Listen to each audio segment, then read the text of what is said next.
you leave me all alone.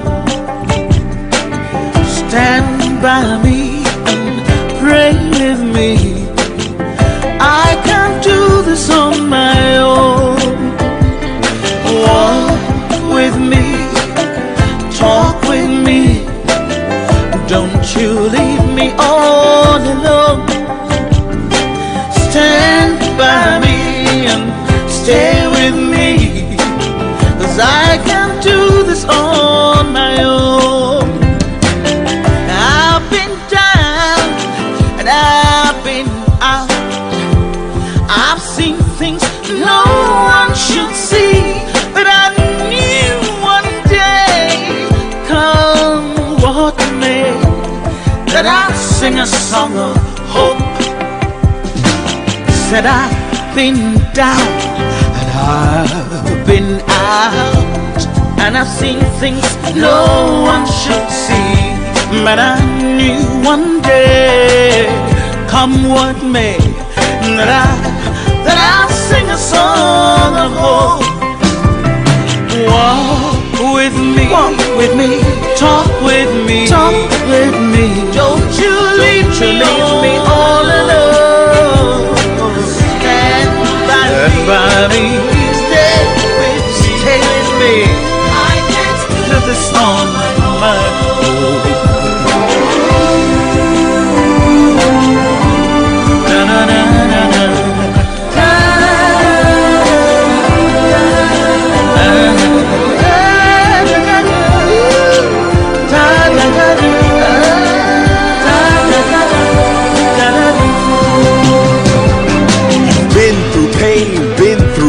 Your times of joy have been too brief. The threat of death posed by weapons made you leave your own possessions. But do not sink, you need to float. In times of need, I'll be your boat. Let's stand together, you and me, address the needs of refugees.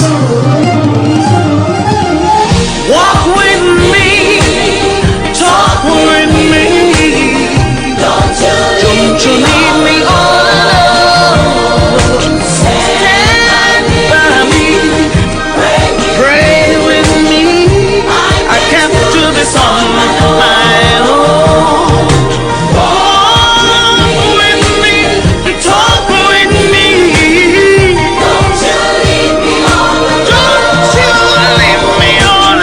Stand by me and pray with me. I can't do this on my own. I can't do this on my own. I need you. I need you.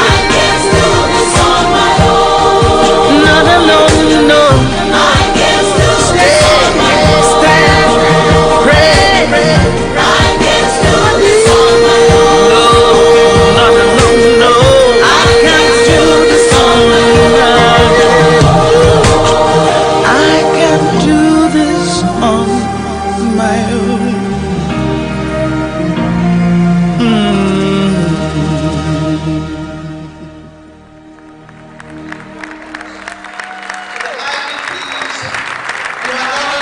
Nigeria stands with you.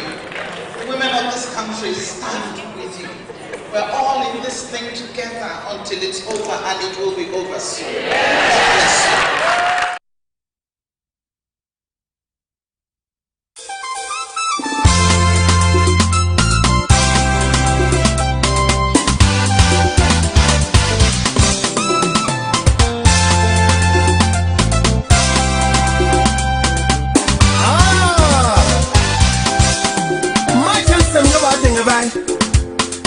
Manduno kutachara chango bere benga bekinepa ha maunga yo iga yo gantone bobe pere yansieba ayo gatone bobe pere masieba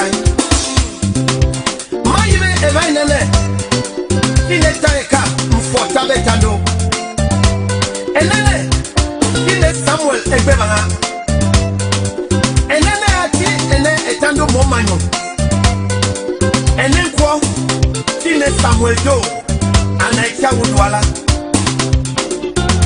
manu yeka oboso Nesese kumbinga Boba banyeki kubeto On kubeto nentu monchan Anang man tuwa oncha wa wan fighter Ma iba yoga kifu nefi Ma bagiri neba yoga kino timbineko Ayok Moba tu katone songori Moba tu kawaino Oh no!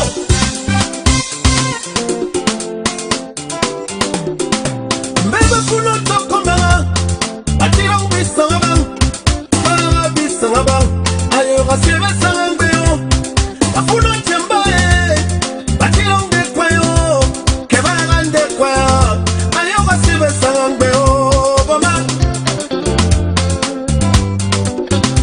Mbeba kuno tintoe Atirong tenako Kebagan tenako Ayoga sebe sangbeo Afuno bachwa kambe Atirong bachwa ntai Kebagan ntai bale Ayoga sebe sangbeo Wata Samuel etelanga Nyanga boy Afuno sing London Atirong okoroba Kebagan okoroba Ayoga sebe sangbeo Afuno togo futabe Atirong awunchang Kebagan awunchang Ayoga sebe sangbeo Wata Ayoga sebe sangbeo May may Sangbete yo murajena May may Ayoga sebe sangbeo Ofese koba kitoi Yo se kino Ego ma Yo me kina Sebe sangbeo May may Sangbete yo murajena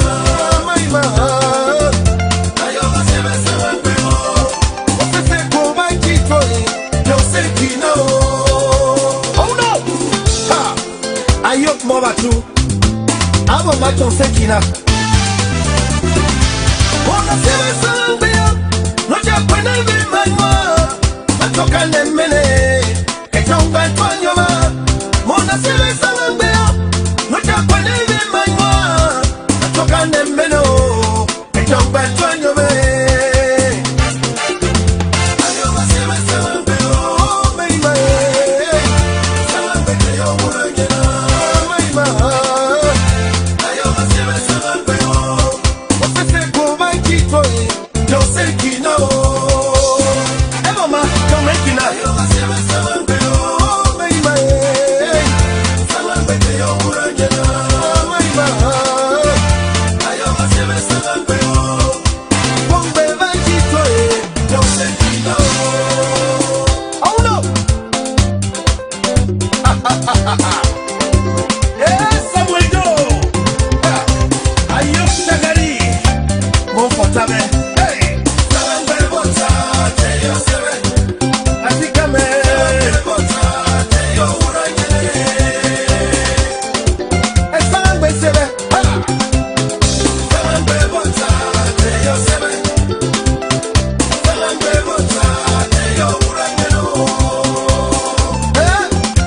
Etando momanyo Mona sebe sangbeo Oja kwene vimanwa Toka nemene Kechongba twanyoma Mona sebe sangbeo Oja kwene vimanwa Toka nemene Kechongba twanyoma Oh no Ha Sangbe mota Te yo sebe Sangbe mota Te yo urangeno Sangbe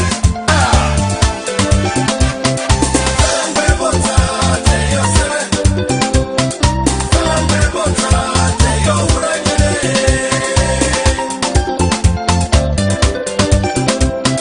Sangbe bota Te yo sebe Sangbe bota Te yo urangene Yo me boka mefa Ayok moba tu katone songori Sangbe bota Te yo Etando momanyo Kwae asibo Sangbe bota Te yo urangene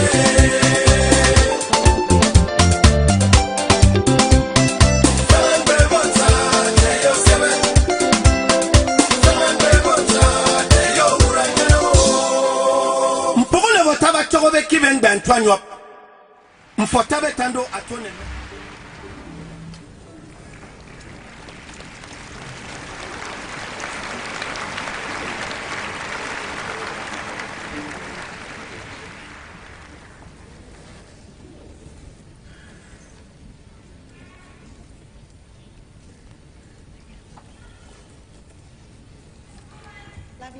Thank you.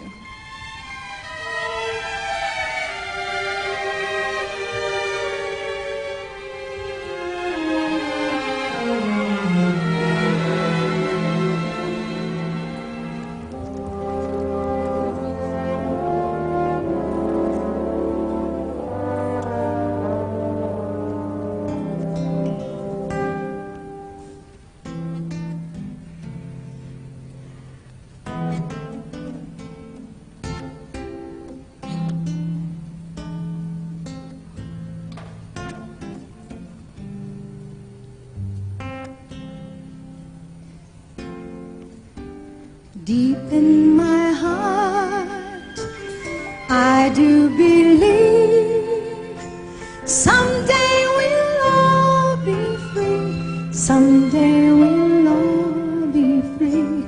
I may not know how long 'twill be. Someday we'll all be free. Someday we'll all be free. Someday we'll all be free. Hold on, my brother, give me your hand. Someday we'll all be free. Someday we'll all be free. Learning to love, we'll find our way. Someday someday we'll all be free. Someday we'll all be free.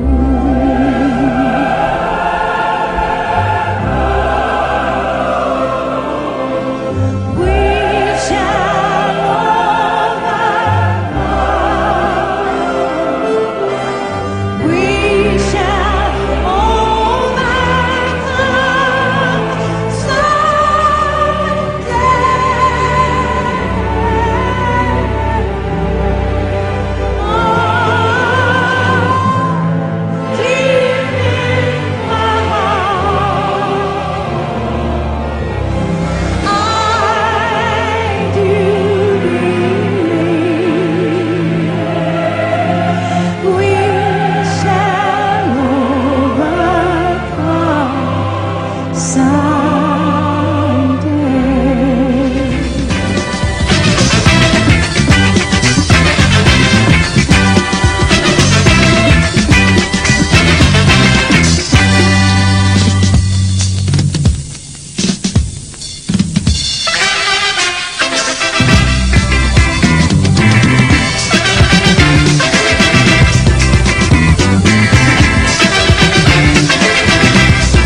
We are no fools on the hill. My people are no fools on the hill. You must let my people go, so we can rule from Cape to Cairo. You must free my people's hands, so we can rule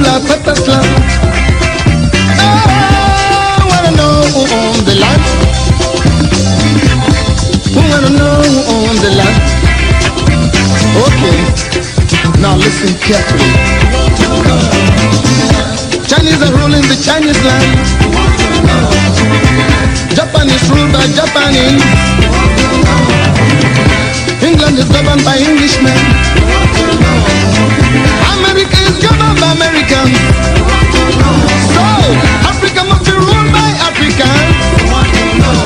Oh, I wanna know the land.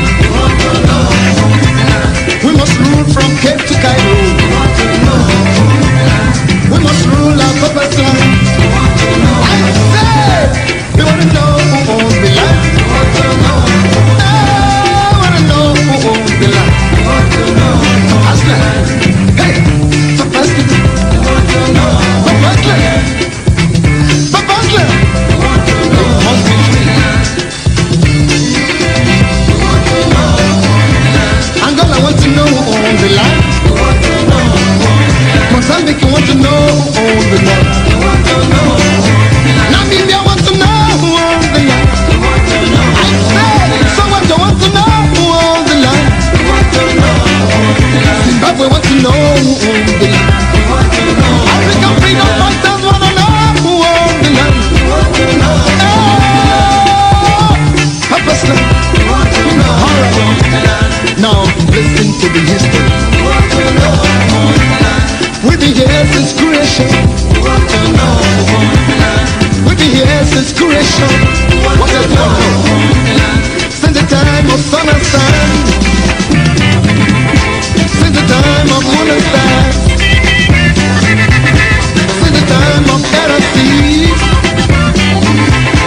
Since the time of men and things. We must run from Cape to Cairo. And then look through our purpose land. Purpose land. Oh! Okay now I want to talk to my people.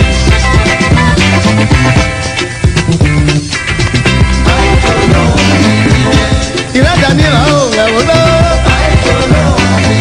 Yeah, Ira Daniela, oh, I will know. I believe so over Daniela. Now we are the crossroad. On the Femo, don't be lost. I believe so over Daniela. On the Femo, don't be lost. Oh, Palimu, I got a baba. Yeah, oh, Palimu, just sing a lot. Oh, Palimu, just sing a lot. Oh, me,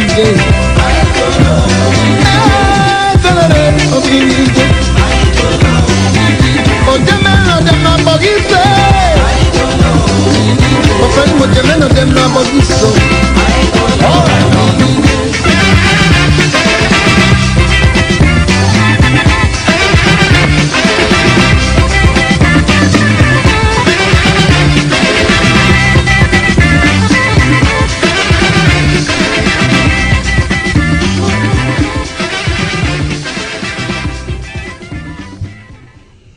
Good evening, fellow Ambazonians, and yet, yes, indeed, we are still asking who owns the land, who owns Ambazonia, the land of Ambazonia, the territory formerly known as the Southern Cameroons. We keep on asking, we want to know, Ambazonians want to know who owns the land.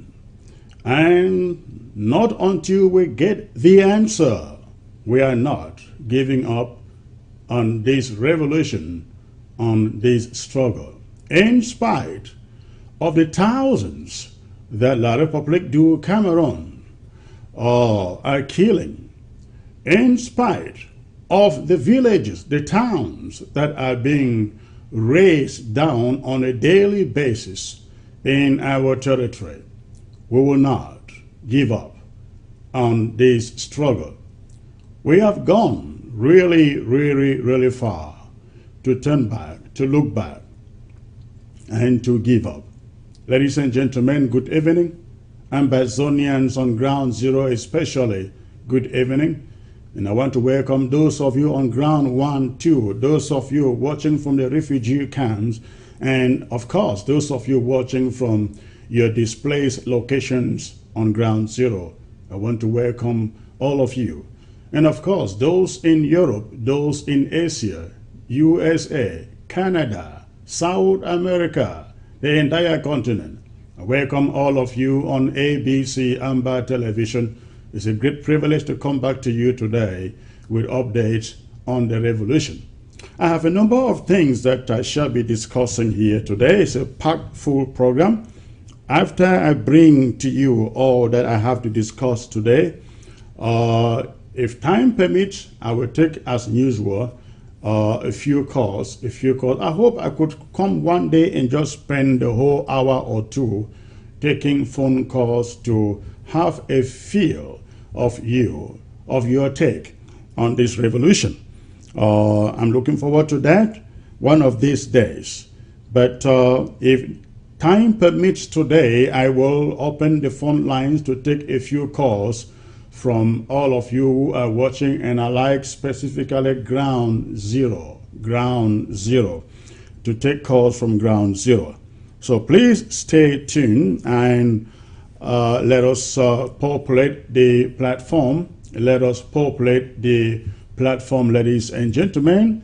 As you join, go ahead and hit your share button. In the next 3 minutes, let us make it 700. We're already close to 600 already on Facebook. So go ahead in the next 2-3 minutes, make it 700. All right. So I have a number of things to talk about today. I'll be talking about lockdown, reminding ground 0 about lockdown and some threats that we see emerging on ground 0 against lockdown.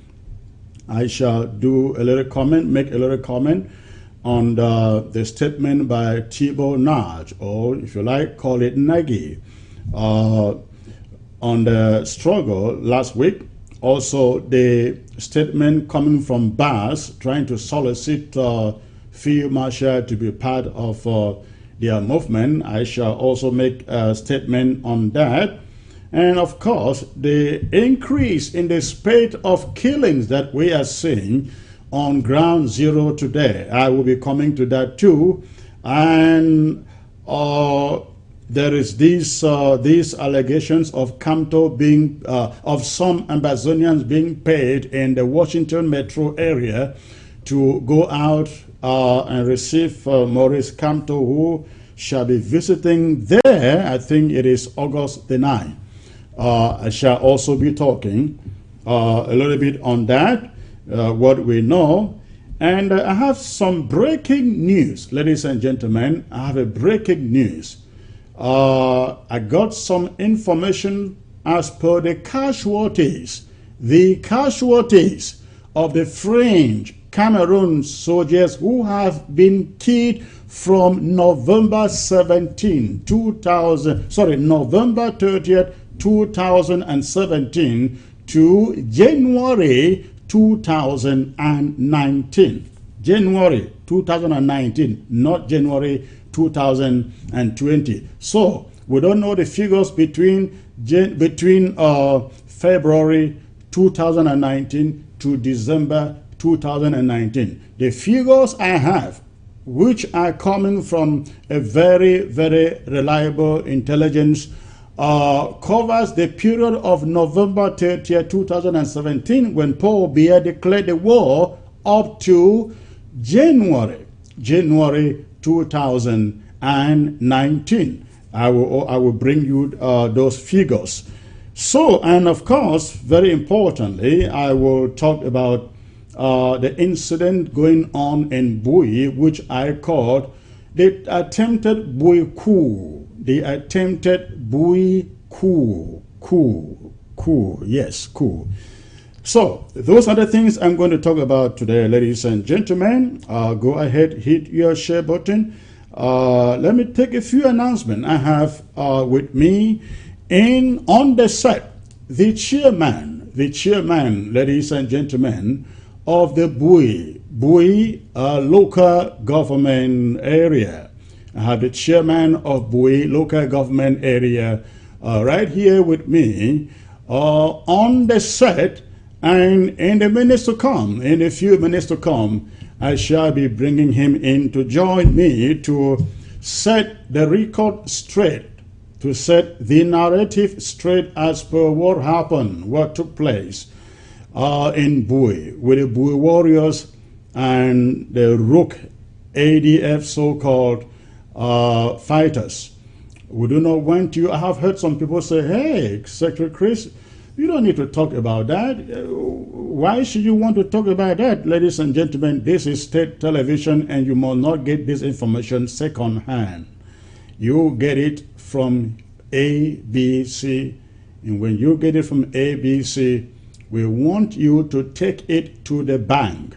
Social media is great with information. Unfortunately, it is becoming very, very unreliable because everybody becomes a reporter without investigating. Everybody becomes a reporter without investigating anything. They just go out, put out anything. Some put out opinion and they call it news. No, opinion is not news. Rumor, allegations, it's not news either. What is news is what comes with facts, and that is what we intend on bringing to you from ABC. All right, let me start with a few things before I bring in the chairman for Bui, Comrade Shea Lewis, who is joining me all the way from London. All right, ladies and gentlemen, we have seen some flyers, as I learned, circulated by the French Cameroon military on Ground Zero, warning Ground Zero not to respect lockdown. Lockdown that has been declared for February the 6th through February the 11th. Lockdown declared from February the 6th through to February the 11th. We saw some leaflets, some flyers. I learned those leaflets and flyers were thrown around the city of Bamenda by some military trucks. In other words, they were driving around the town and flying those leaflets everywhere, trying to warn people, the inhabitants of the city, residents of the city of Bamenda, not to respect lockdown. Ladies and gentlemen, this election, I want you to know, is our own referendum on La République du Cameroon. I hope you heard me well.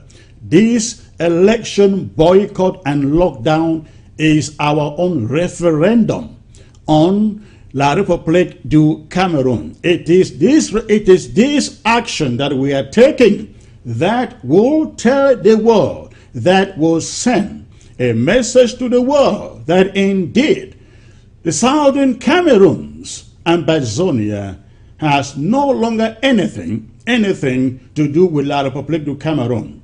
That the Southern Cameroon's Ambazonia has since left La République du Cameroon. That the Southern Cameroon's Ambazonia would never, ever again allow itself to be ruled and controlled from Yaoundé. Never, never again. So ladies and gentlemen, especially those of you on Ground Zero, if you want us to pass this referendum, respect lockdown and ignore every form of intimidation by the Rook French Cameroon military, the assassins of French Cameroon, we would have to ignore every threat from them. They have already killed thousands of us, ladies and gentlemen. What else would they do to stop us from getting back our country? Not by this kind of threat. So, this is going to be our own referendum on La République du Cameroon for the world to see and know that we have since left La République du Cameroon. And of course, it is about boycott. a boycott of their election and a strict obedience or enforcement of lockdown beginning February the 6th to February the 11th. We encourage you, every one of you on Ground Zero, please stock in water, stock in food items, stock in your drugs, stock in everything that you know is a necessity during that week or that time for you. So again, we must never be intimidated by what La République du Cameroon is doing. I listened to an audio that was also put out yesterday. From Bamenda 3, I think it's Bamenda 3 or Bamenda 2.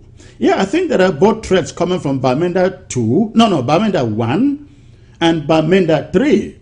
One from Bamenda Nkwe. I don't know where Bamenda 1 is. But the two threats are coming from this area, and they are threatening to put out vigilantes groups out there to track down and to arrest and to kill anyone who obeys or who listens to lockdown, who obeys lockdown. Ladies and gentlemen, I want to promise every one of them, if you are a vigilante, a member of the vigilante group, and you think so you get canas where no man no feel richer, come out and do what you want to do on those days. Let's see who will pay for it.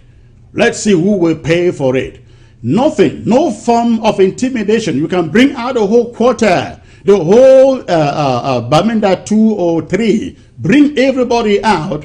Let's see who gets the best laugh out of this. So please, if you are a member of any vigilante group, paid crumbs to come out to attack your own people.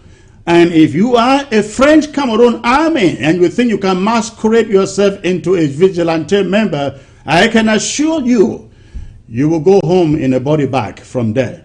That is done. The second point, ladies and gentlemen, is, let me remind you this. We saw this statement coming from the boss before. I will come to that one later. But let me talk about Kamto visit to Maryland. Maurice Kamto's visit to Maryland. Ladies and gentlemen, there was rumor that Kamto is visiting Maryland and that a group of Ambazonian ladies were being sponsored or paid to go out and welcome him at the airport in Washington, D.C., and also to go out to his reception ground to perform some traditional dances carrying, of course, the flag of Ambazonia. My mouth's getting very dry.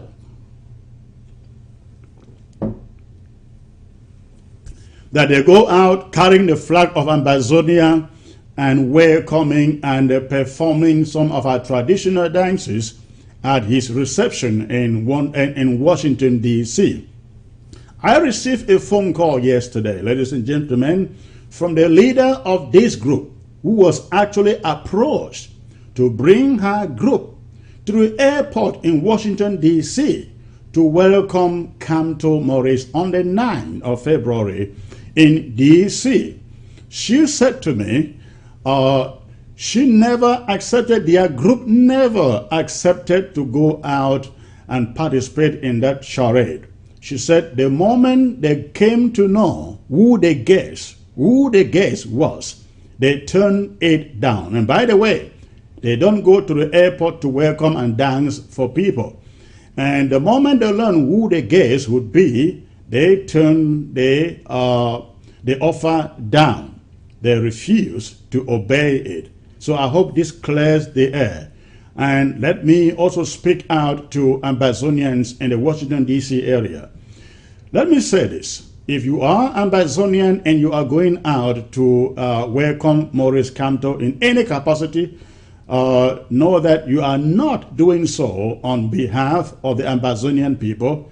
And if you carry our flag to that event, you are actually desecrating our flag, because there is no way our flag is going to sit at any joint occasion side by side with the flag of La République du Cameroon, except at the table of negotiations.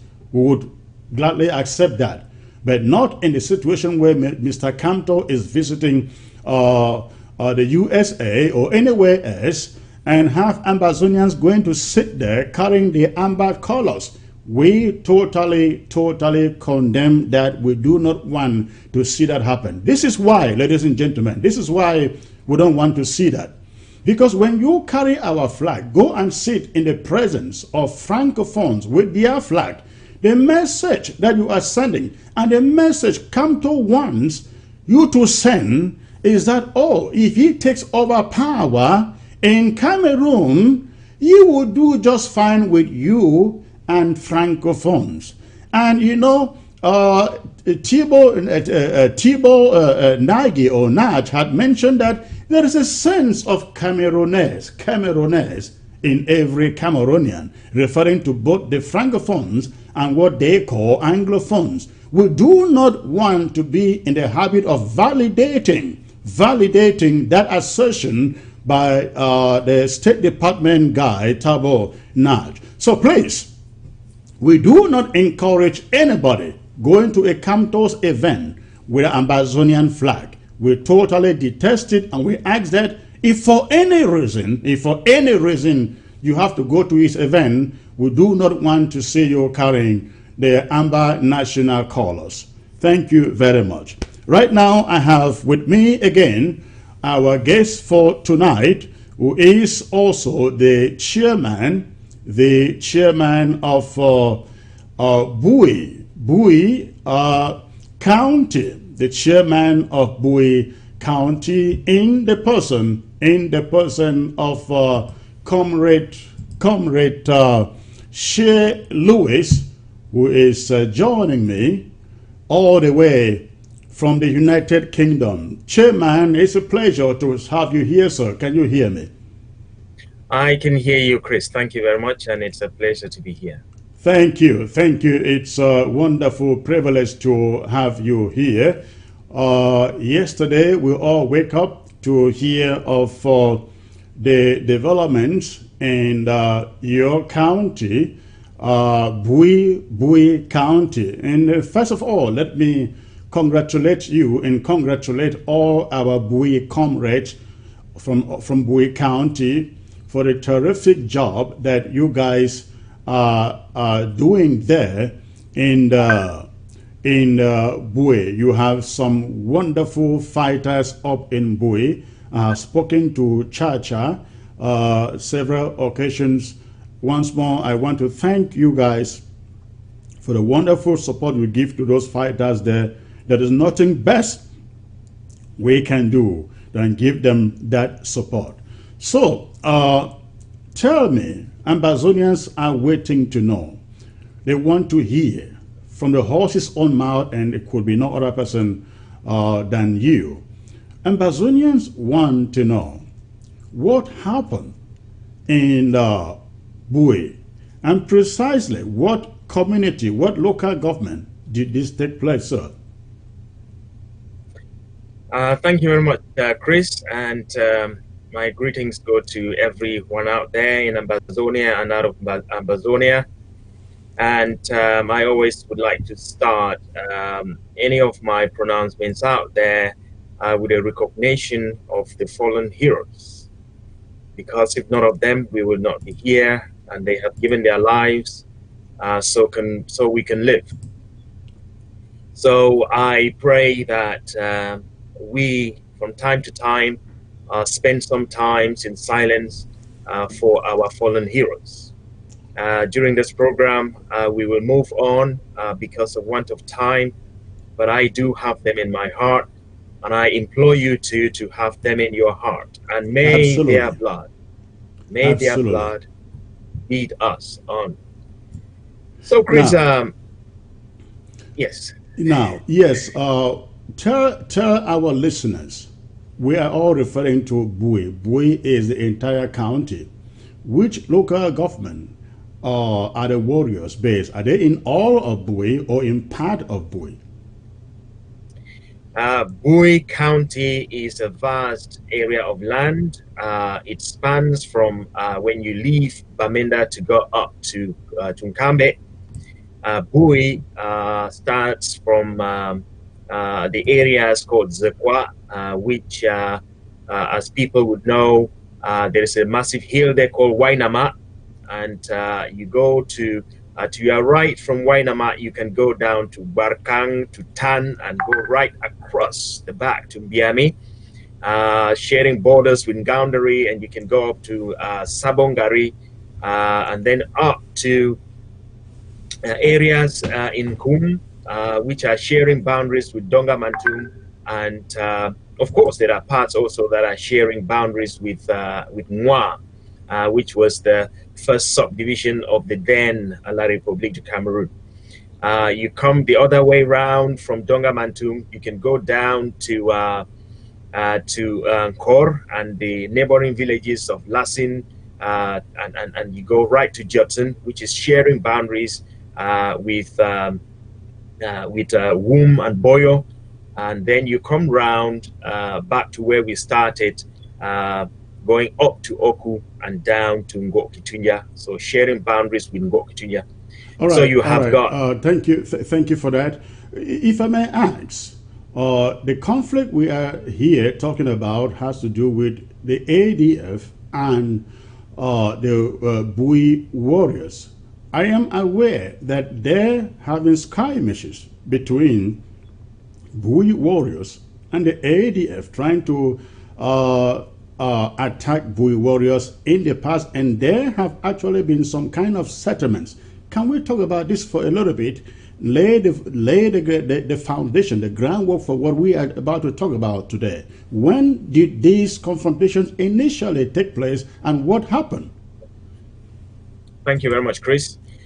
We know that in 2015, when things started going wrong, people began to bring themselves around to start thinking of what they were going to do.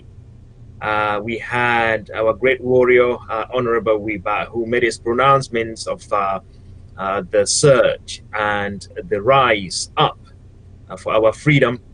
And then people began to think that it was necessary maybe to start defending this freedom.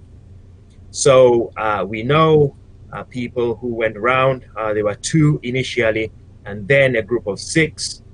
They went round and started canvassing for people to come to groups and start a fight or a resistance. That is the best way to put it. It wasn't really a fight, it was a resistance against the ensuing opposition to what Honorable Wiba had pronounced.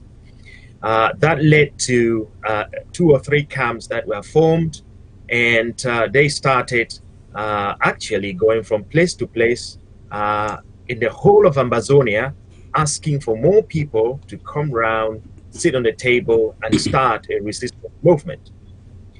So those were the first groups that were formed. But eventually, another group was formed, and in this time, it was called the ADF. So the ADF joined the other forces that had started this, and they all worked together. There was no distinction. We're calling it today ADF because we can specifically say they have identified themselves as ADF. And now, if I may ask, the ADF came into place in Bui. Are there any battles known among the Bui County people that the ADF has fought in Bui that they know? Yes, I can categorically say that there is particularly one fighter, one of the very good fighters in Bui, who belonged to one of the camps that were claimed to be ADF camps. I would be specific here. It is the same place where an individual, Ambazonian, started his clinic, and help the community with a clinic that ADF is claiming today that it is theirs. It is in that same An locality that Ambazonian started a clinic, and today the ADF is claiming the clinic is theirs. Am I correct? correct, and I have had several meetings with the proprietor. He has denied any links and has said in public we should make sure everybody knows that he has no links with the ADF and has never taken any money from the ADF to set up his clinic. The commander in question did pay some money to him to treat his fighters like everybody did. The owner Anyway, of I'm a mentioning clinic, the owner of a clinic is a fighter? no, the owner of a clinic is a medical doctor, is a surgeon who looked at the sufferings of the people and started his clinic to help the people. I'm mentioning this because there are lies out there that ADF owns that clinic, and because the lies we are told, that plus the camp of the ADF guy at the time was destroyed when these chemists started rising. But let's come back to the history of what we were saying, Yes. just to make sure that people respect. Yes, we're trying to lay the background so people understand where this incident of today is coming from. Good. So the ADF, yes, did exist in Bui, alongside other camps that were not ADF. And Who got to Bui first? The ADF or any other camp different from the ADF? other camps different from the ADF were Okay. in Bui, as were the ADF camps.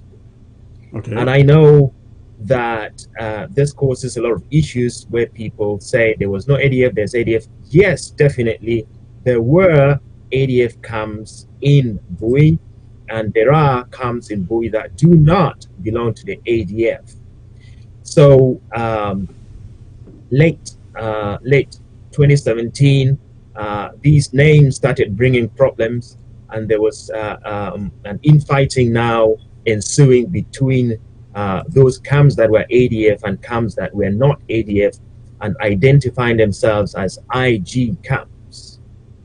And of course, because of the hatred for the IG, a lot of people in the diaspora pumped up lies to the people to rise up and denounce IG camps, and that is where the conflict actually began. The fighters were not happy, and the people were not happy, and the division started setting in. Now, let's cut it a little short there. I read recently threats from Cho Ayaba stating that he was bringing his troops, some of his troops, from the southern zone up to Bui so they could take over Bui. This was tried before, and the last time we knew it, one general or commander Capo, something like that, was captured by the warriors and detained for maybe a week or so, but then there were some negotiations and he was freed, he was released. Can you tell our people what happened before Capo was picked up and locked up, and then what negotiations took place and led to his release? Our people in Bui have always believed in peace and have always worked with anyone they would work with for the liberation of our people. And so at the time, the people were happy for all these groups to exist in Bui, contrary to the story that is told about tribalism and racism and whatever out there.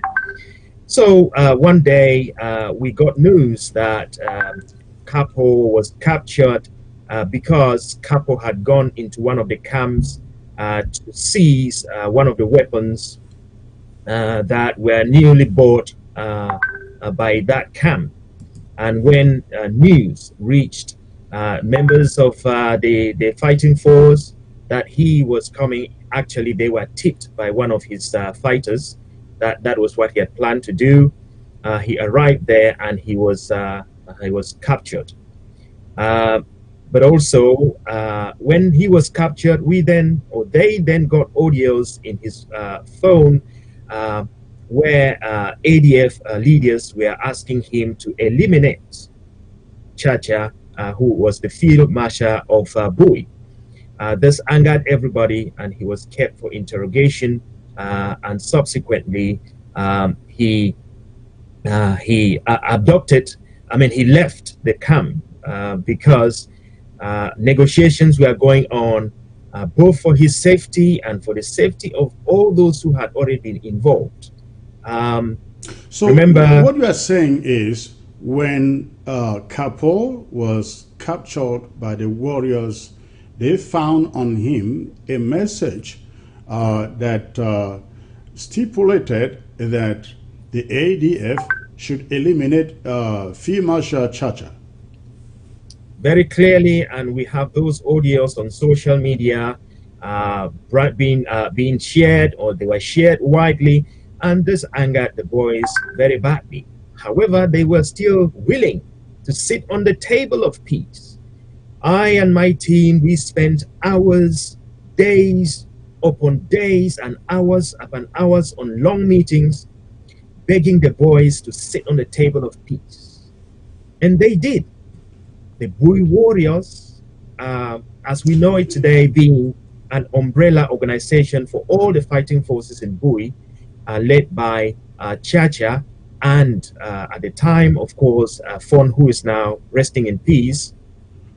Can you tell us the nature of the agreement that was reached at the time that Kapo was let go by the warriors? What kind of arrangement was reached? Thank you very much. The agreement was simple, that they will go back to the origins of the fighting in Bui, where they did not know about names and groups, and they were fighting as one force. They agreed that there was not going to be any more fight between the warring boys and between any of the groups. And these boys actually went from camp to camp together, hand in hand. And we have pictures of the now resting in peace Fon with Chacha, Kapo, and other major generals, hand in hand, from camp to camp, showing the boys that now they were working in peace. They made videos that we know are out there, and they agreed there wasn't going to be any more fighting. At the same time, my team convened meetings in the diaspora out here, trying to now make sure that the diaspora was speaking the same language and learning the lessons from the boys on the ground. But they were very difficult meetings. The members of the ADF leadership, they left the meeting several times. We brought them back on the table. They left several times and continue to instigate. You essentially mean, what you mean is they walked out of the meeting several times, you brought them back, correct? Absolutely, absolutely.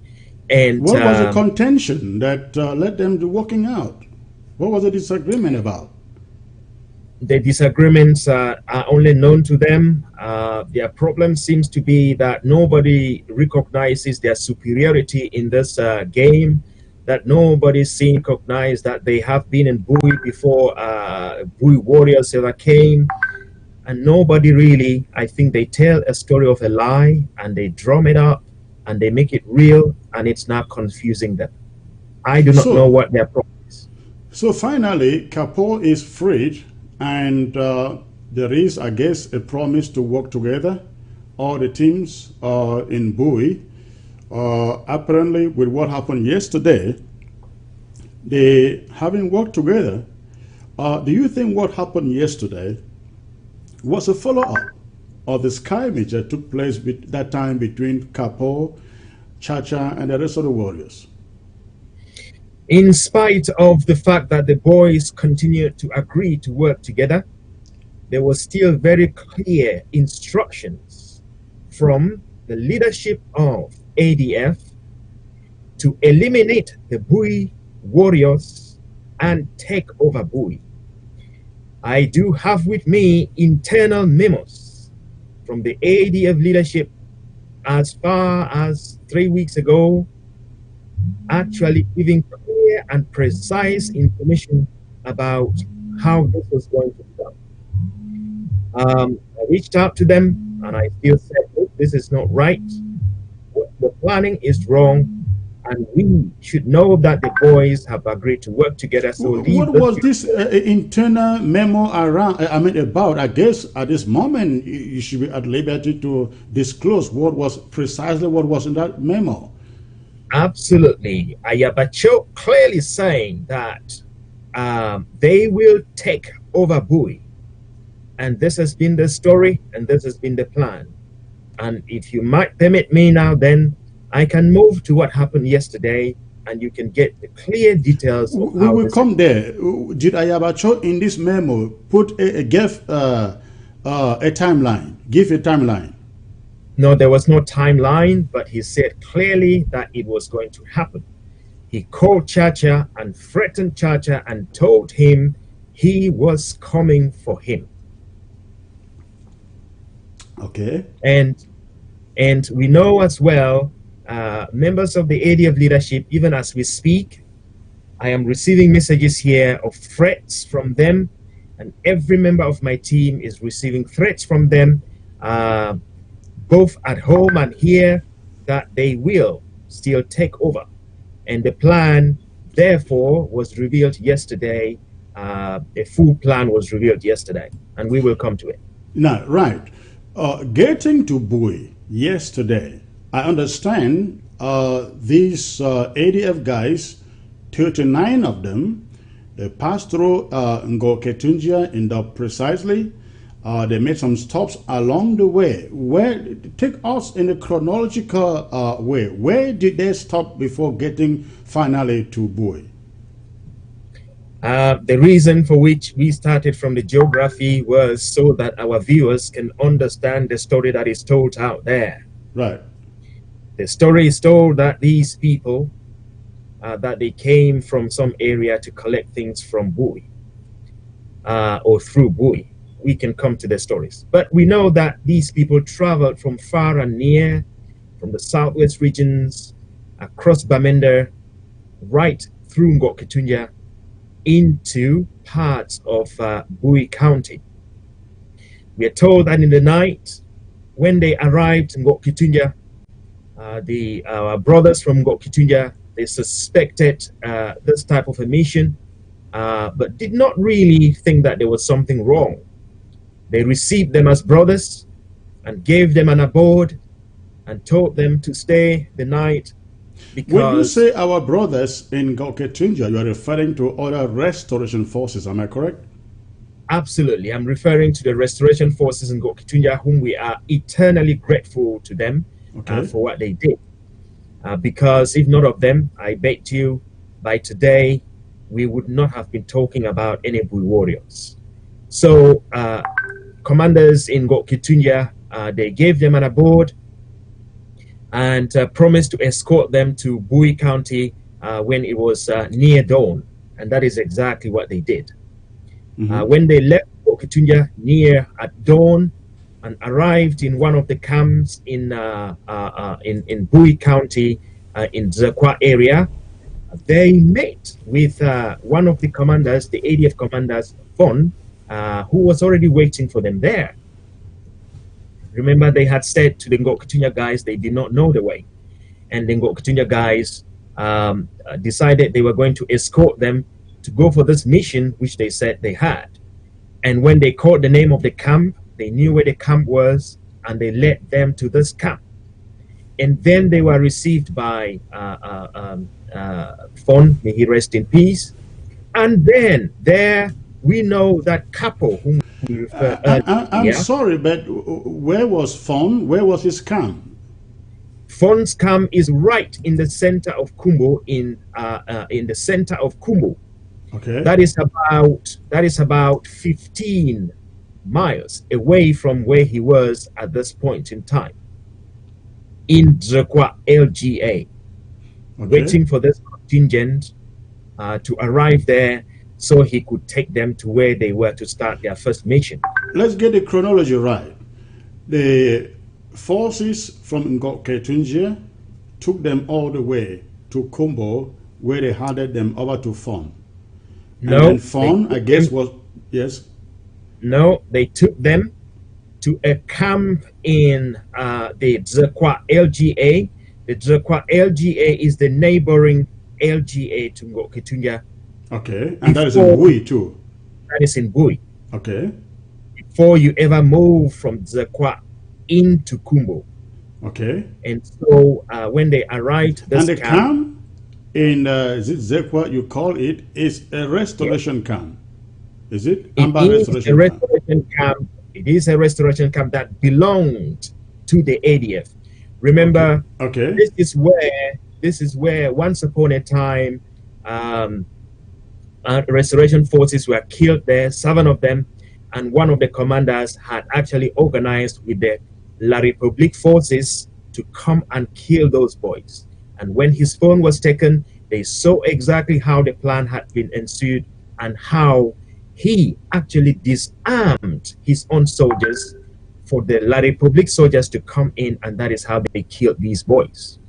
Okay. It is in this same vicinity that Fon met with these guys. Yes. And then they started an onward journey to the next locality in Dzekwa, where their plan, as we now understand from Fon's confession, was to travel from there, cross Jakiri, through Nkar, and go up to Vekovi. And they were going to take up Vekovi first. They were going to take down the commander in Vekovi.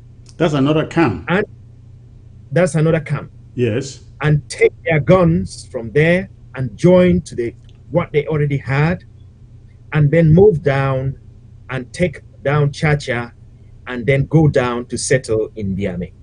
This, Ambazonians, was the confession from Fon, who was the ADF leader we are referring to, who received them from the Kitunja area and moved up right onto Kumbo. So let's make sure that we get it right. Fon, who was the ADF leader in that community, in the Kumbo community, revealed because he died yesterday. He revealed before dying the plot that they were to go take over this other camp, then proceed from there to Chacha's camp, take over, and then settle down in Biame. Did he confess this, or it was gotten from his phone? The first thing that he did was he told them that he planned this mission, and this was their journey. They were going to travel through this route.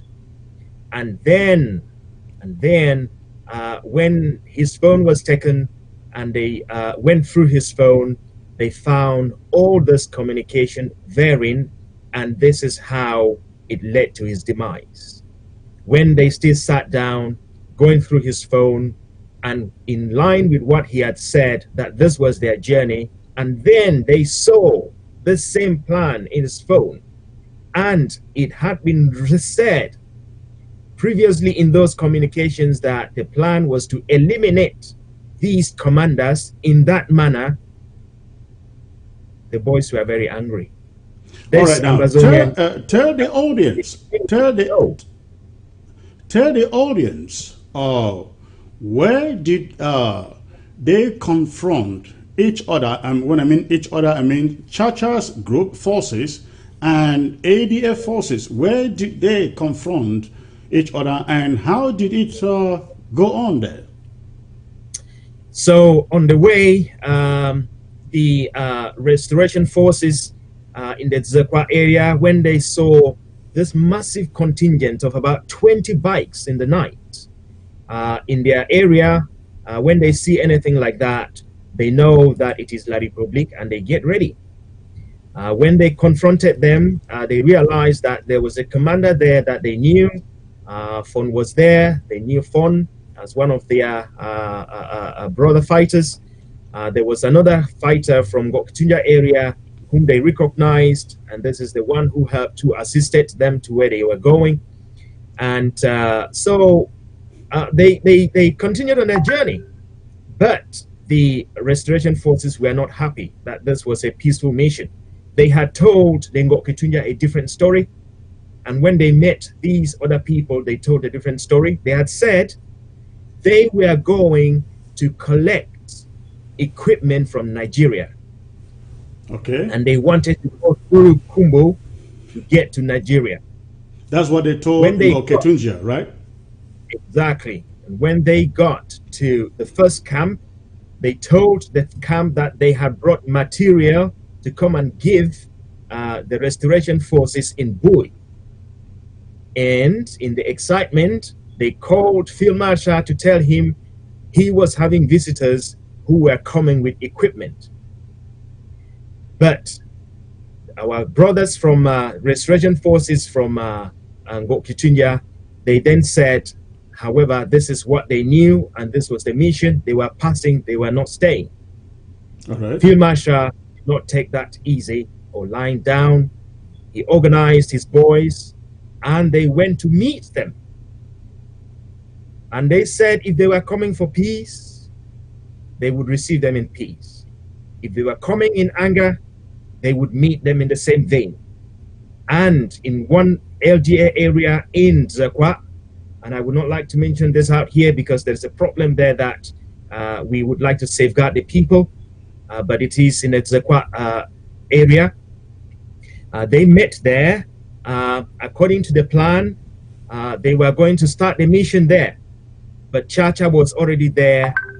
Chacha's forces, or the Bui warriors, were already waiting for them there before they arrived at that place where they were going to start their first operation.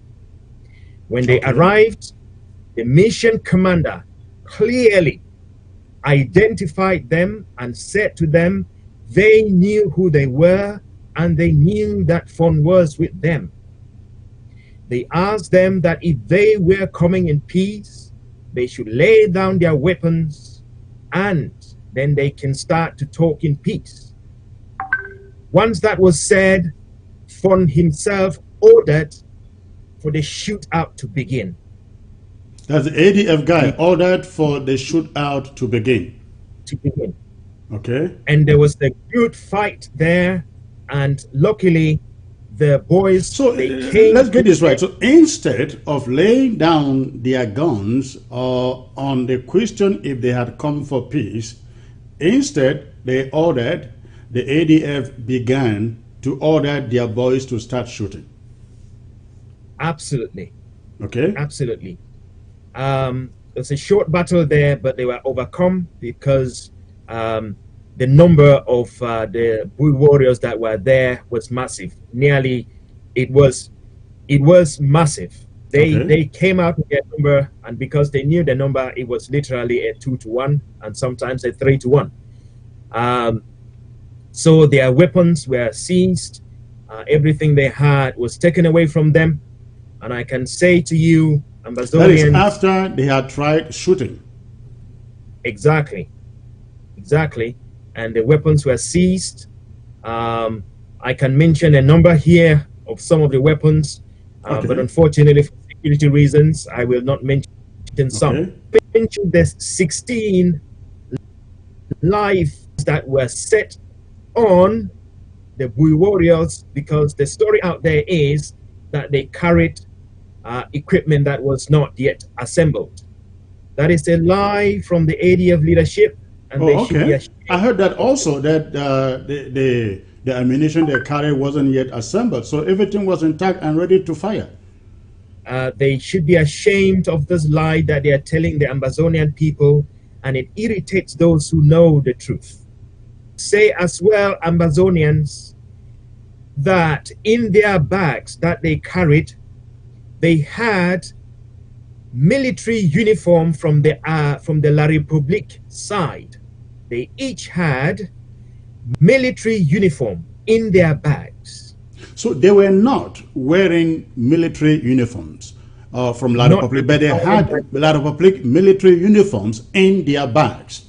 All of them. correct. Okay. Correct. And they had other things that I'm not going to disclose here because they are now in the keeping of the Bui warriors, and for security reasons as well for our people. It is not a good thing to disclose those here. But there were certain things that we know exactly where they are made. We know exactly where they've come from, but they have not come from far away. Essentially, they are coming from, I mean, if they are carrying La Republic to Cameroon military uniforms, there is no doubt they are coming from La Republic. Do you have any doubt about that? I am not having a doubt. I'm saying it clearly. That is where it's come from. But of course, we know that these things sometimes travel from the back route, but was clearly material that is used by the military from La Republic. So, after this skirmish, we also learned they were carrying mattresses with them. Is it correct? Incorrect. Ambazonians, if you find two people sitting on a motorbike and sometimes three, and you find a space for a mattress, then it must be a very small mattress. Some of them had tents, and some of them had some sleeping equipment. They weren't mattresses, but there were a few tents there.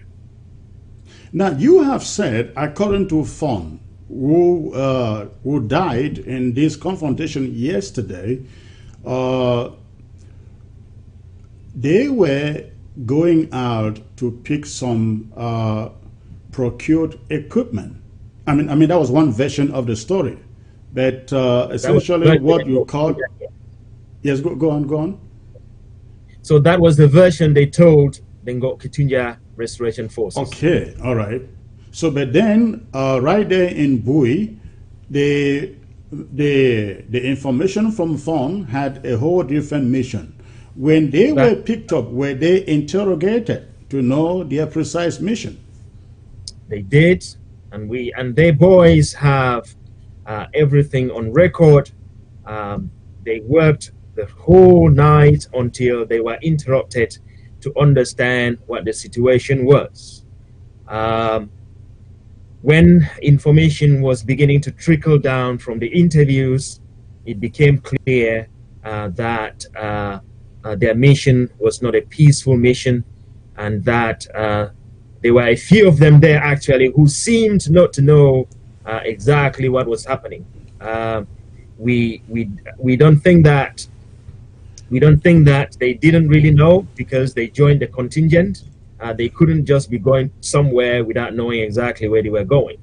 One of them, when they were locked up, one of them screamed out when they actually recognized him. He is a fighter that Bui forces know him. We as a county actually paid for his hospital bill when he was shot a long time ago. And he screamed out from the crowd that the mission they had, he wanted to reach a place where he would recognize the fighters and then tell them that this is why they were coming, so that they can run. So he was trying to save himself, essentially. He was now trying to save himself because he saw that the way they were being crammed into a room, something was going to happen. And he was now trying to save himself, but also somebody called his name, appalled that he was part of it. And then he started ranting out that when they said they were coming to kill Chacha, he was not part of it. He was just coming thinking that he would let them know before they actually arrived, Bui. But they were now where they were. These are all the things that were said, were done. And last night, as we know, or maybe not know, the boys received news that there was a mobilization to come over in Bui and rescue those that been arrested. And there was terrible commotion again. And the boys They tried to take the prisoners into various safe locations, and there was also a small battle at that time.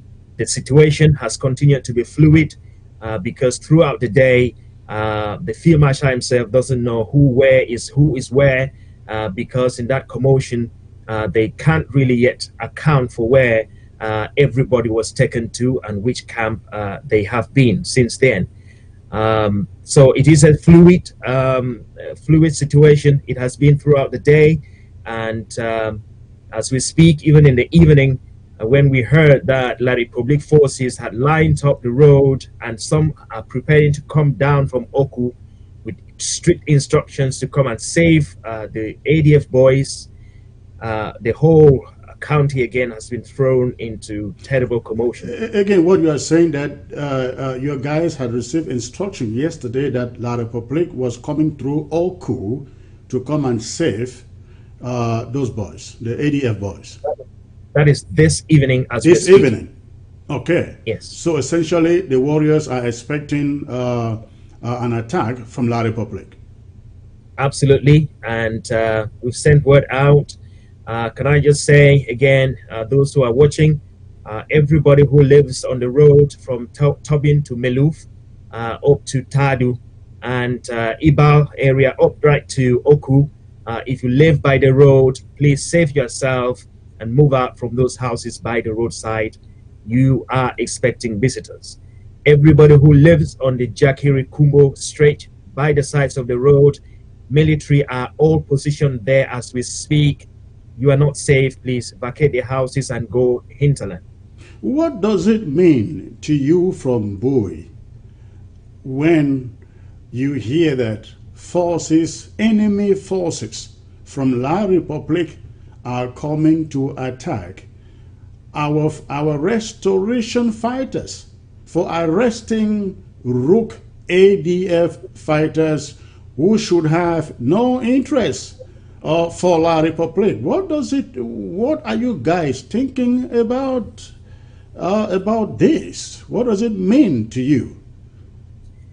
I can ascribe no other meaning than what we can see and hear. There is no other meaning to it. The Bui warriors, they are always ready for a fight.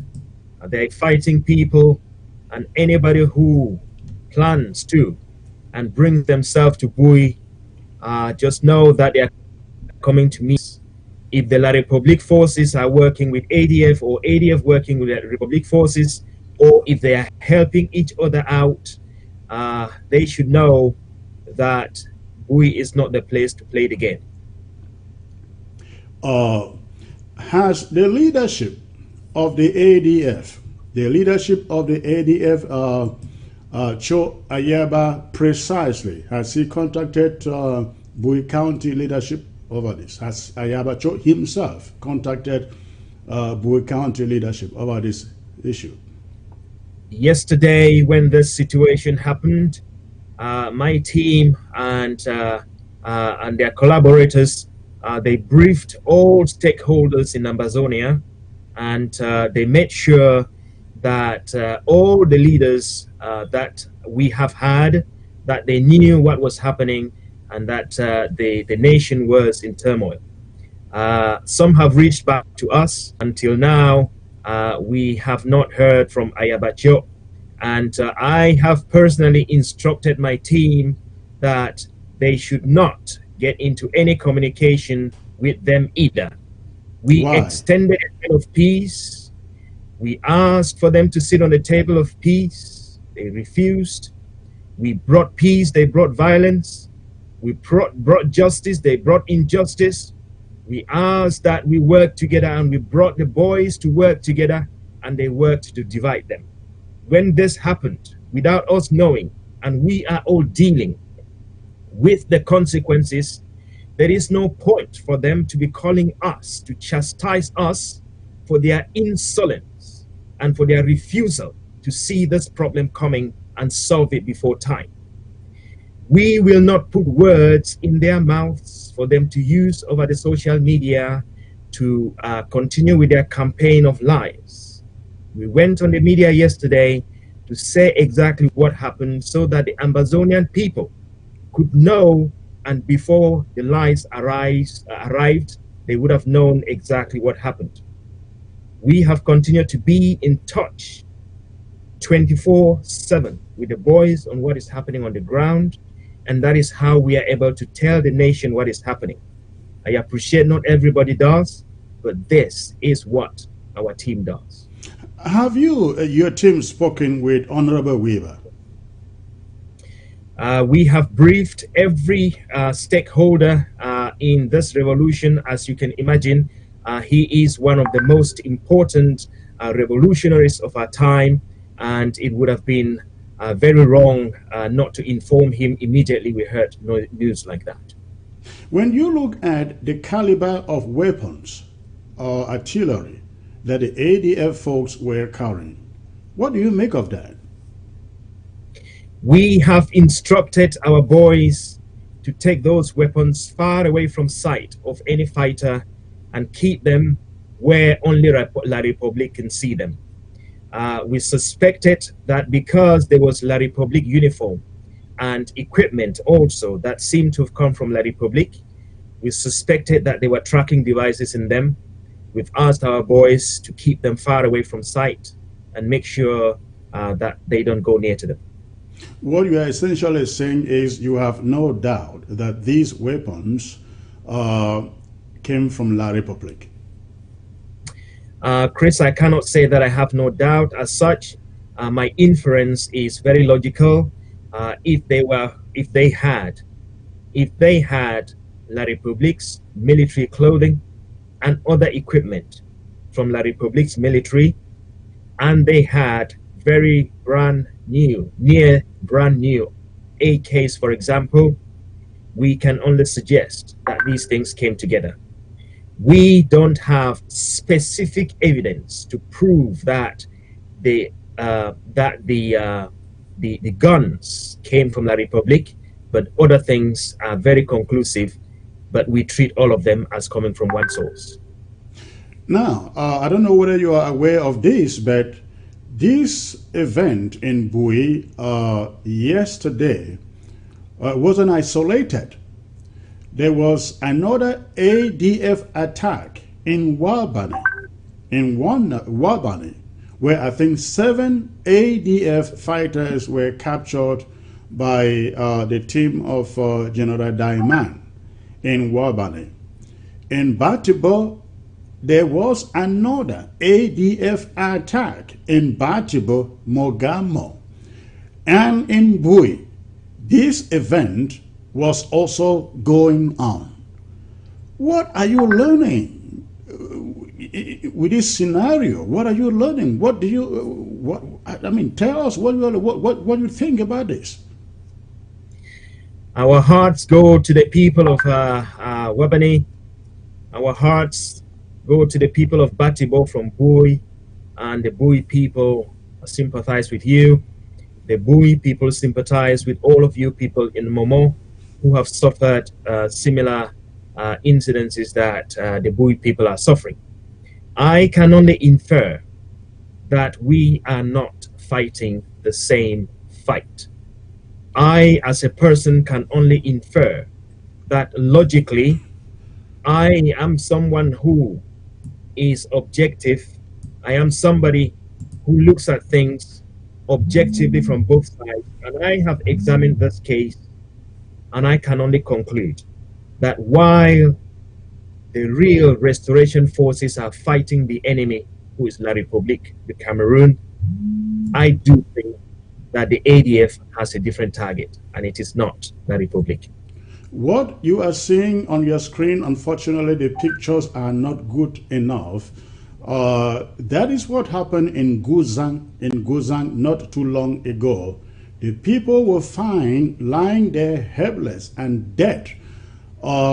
These are our comrades, our brothers, our restoration fighters, some of the best, ladies and gentlemen, that were killed in Guzang by ADF forces. And this is probably what would have happened.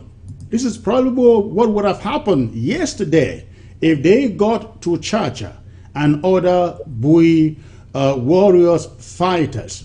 What is Bui? What is Bui right now taking any decision on how to proceed alongside with an ADF camp in Bui? As I said, our restoration forces are always ready. The situation is fluid. Our boys do not have time to evaluate the situation because the La Republica fighters are constantly in there. As you know, there were about 450 of them in the last 2 weeks that came into Bui alone. The boys have no time to make these evaluations, and the boys are now fighting a war of 3 fronts. May I inform the community of Ambazonia as well that as much as the Bui warriors are facing La Republique and now facing Cho Ayaba and his people, I mentioned his name because I've just seen him on the screen, that they are also having a hard time from a community of fighters that are encroaching from ground 1, from the Donga Mantum stretch. They are not, I stress, they are not Donga Mantum civilians, but they seem to have been paid by someone from that direction to encroach in Bui. You know that 4 days ago, they entered into Bui on the area in the Angkor LGA, and they burned 7 houses, killed a lot of men there. And if I knew you could play a video there, I would have sent you videos of IDPs and the commanders from the Bui warriors who visited these widows and children and gave them food and comforted them. We have been waiting for them because we know they have sent warning that they are coming down. So Bui indeed is fighting a war of 3 to 4 fronts at the moment. So they don't have time to make evaluations and give us feedback of where they are at with what they are doing. They are focusing on the enemy. The 39 that were arrested, did they all come from different parts of Ambazonia, or they got some joining them while in Kumbo? I'll say it again, Chris. Yes, I'm asking about the 39 who were arrested during the skirmish of yesterday. Did they all come from different parts of Ambazonia, or some joined them while they got in Kumbo? The boys did not have enough time to interrogate all of them to know where they came from. But what we know guys in there, what about the guys in Ndop? Did they tell the guys in Bui how many were with them? No, they did not tell them where they came from. They what they told was it was an ADF consignment, contingent that was going to get a consignment of material which was delivered or was being delivered from Nigeria. Chris, as we're speaking, can I just let Ambazonians know that we from the Bui County, and myself in particular, I am not somebody who says things I don't know. Information is just getting in as we're speaking. 7 houses already have been burnt down in Bui this evening as we speak. 7 houses have been burnt down in Bui. It's already night there. I know it's about absolutely. It's about to 9 or 8:30, close to 8:30 in Bui, and absolutely. 7 houses have been burnt down just tonight, this evening. And we sounded a warning to the people at 6 p.m. I personally sent word out when our security forces sent in the intelligence. I sent it out about that time. It is nearly just, it is not long, and they are in. So the houses have been burnt by invading La Republique terrorists? Absolutely. Now, So, what do you say of the versions, different versions of these stories told out there by Mark Barretta, by ADF spokesperson, and the statement put out there by Yaba? They are all telling different versions of the story. Do they have any doubt? Do they have any doubt that at interrogation, these guys would tell exactly what their mission is? Because I hear them saying, oh, these guys were going up there, they saw some pins, and the guys were going up there to use the money for pins to buy some equipment, blah, blah, blah, blah. Do they have any doubt that these guys will use their own mouths to tell exactly what their mission was? Chris, the smile you just saw there from me is a smile from somebody who's lost all tears. When you tell a lie the first time, you have got to tell 99 lies to make sure that the 101 remains your truth. It becomes a truth for you. I'm afraid they have told so many lies that they have got to tell more lies to cover up and make sure that their version of truth, which is a lie, remains the truth. I would have loved them. I would have loved them to sit on the table and understand things from my perspective and from the perspective of my team, to hear what the boys would say. It would have been nice for them to hear what Capo had to say after the release. It would have been nice for them to hear what Capo said yesterday when Capo noticed that they had actually, he nearly was in that team. Oh, where was Capo, by the way, yesterday? Where was he yesterday?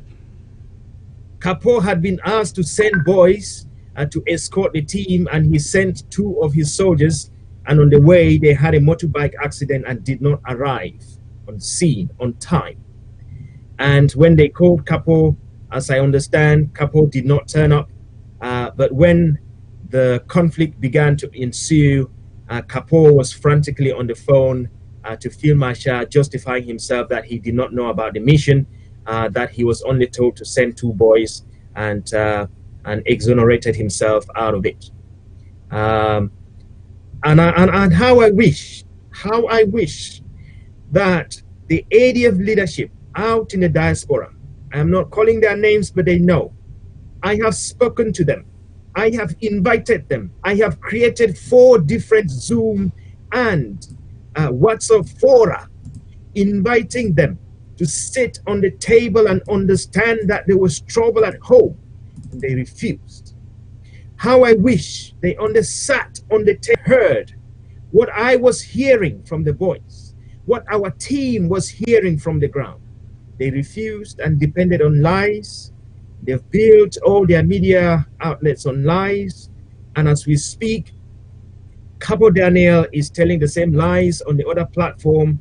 And I know that our people have been fed lies upon lies. I do have an obligation to tell the truth about what happened yesterday. And I intend to continue to fight for peace. And any person who offers a hand of peace, the Bui people will work for peace. But the Ambazonian nation deserves to know the truth and nothing but the truth. And it is the truth that would bring peace. Thank you, Mr. Chairman. Ladies and gentlemen, you are listening to Chairman Shea Lewis, Bowie County chairperson, joining me all the way from the UK. Chairman, before I let you go, any particular thing you would want to pass across to Bowie or to Ambazonians as a whole? Thank you very much, Chris. Have you got a whole day for me? Well, if you have a whole day, we can go on and on. I see we have 1,800 people watching on Facebook alone. I think it went up to about 1,900. If you have a whole day, I think they are not going anywhere. They will listen to you. So I have a lot of things I like to say. Please go on. Chris. Go on. First, I'd like to thank every Ambazonian. Hold on, Mr. Chairman. If you have a few minutes, what I could do is open the phone lines, take a few calls, you answer a few questions before I allow you to say the last word. Can we do that? I'm happy to do that, Chris. Thank you. Thank you. Ladies and gentlemen, I will put the phone line on the screen. You can only call on WhatsApp, and I'm going to take just about maybe 5 questions for the chairman to answer before he leaves. So please, I will entertain calls, most especially from Ground Zero. And Ground Zero, very, very important. So please, the number is on your screen. If you have a question for Bowie County Chairperson, who is right here with me, go ahead and call that number. And when you call, please turn down the volume of your set. Before you call, turn down the volume of your set and focus just on your phone. On your set, there will be a delay. If you want to listen to your set and speak at the same time on your phone, there will be a delay. So please, when you call, go ahead and turn down the volume of your set and focus on your phone. The phone number is right there on your screen. Chairman, you can go ahead while we're expecting a call. All right, you hold on, please. I think we have the first caller ready. Let us see. Hello, sir. Yeah, that's Louis calling from Switzerland. All right. Thanks for the call, sir. What is your question or your contribution? First of all, I want to thank you, Secretary Chris, for all your enormous contribution to this our struggle, and as well to Mr. Shea Louis. You people are doing awesome. I don't know what to say, but let God guide you guys and bless you all. My point is, I just want to go direct to the point, and I would like to talk to Mr. Lewis. We've now discovered that ADF is working against us.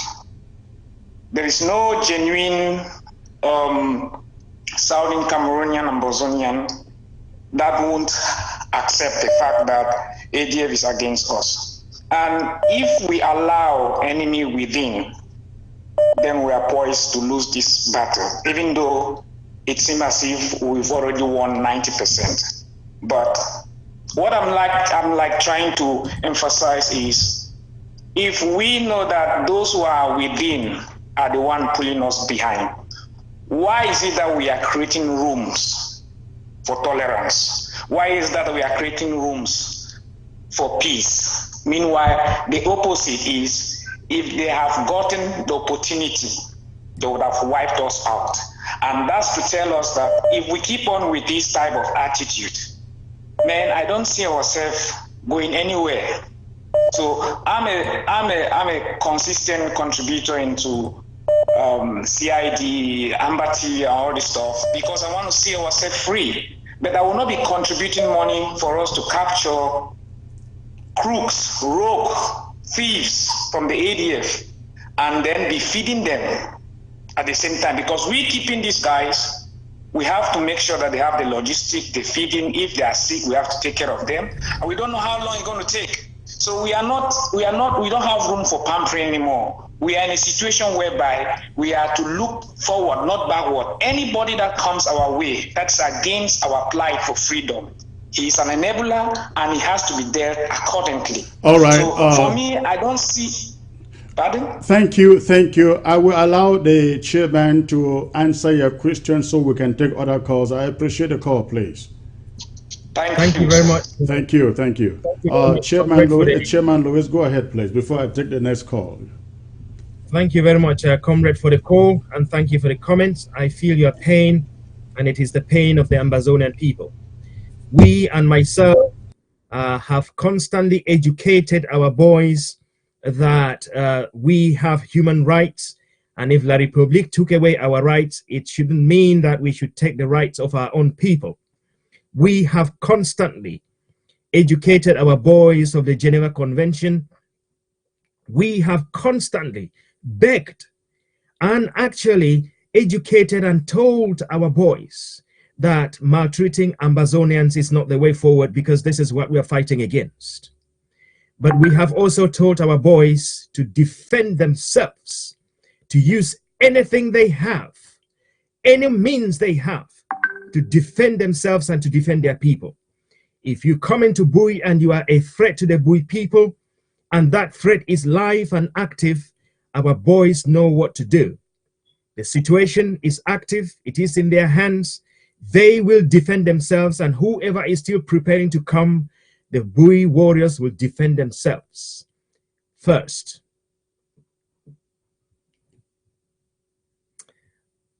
I lost you there, Chris. I can't hear you. Secretary Chris, and hello to Chairman Louise. Where are you calling, man? No, where are you calling from, please? I'm calling from the UK. My name is Emmanuel.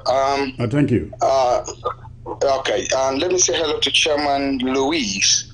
Let me start by congratulating him for the way in which he has shown maturity, he has shown bravery and honesty in the way he conducts himself. I've known him since 2016 when this revolution started, and he's one of the few people I would say I trust and I have so much respect for. But what I want to ask him is, what is the way forward? What are they thinking in terms of making sure that things like this don't repeat themselves?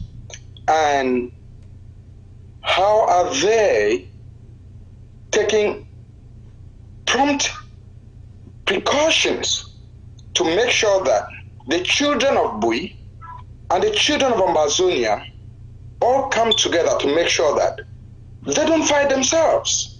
Because it's as much as we live abroad, these guys back home are victims because of the numerous groups that exist abroad. So what precautions are the Bui people, and this goes to other communities in the southern Cameroons, taking to make sure that we contend the fight and make sure that La République is the only enemy? Thank you. All right, thank you for the call. Mr. Chairman, you have the microphone. Just do a brief answer so I can take another caller, please. Thanks very much, comrade. It's a very important question you've asked there. Since last night, when the situation arose, we told our fighters exactly what to do. They have been working together. It was unfortunate that one of them sold the whole county to the ADF.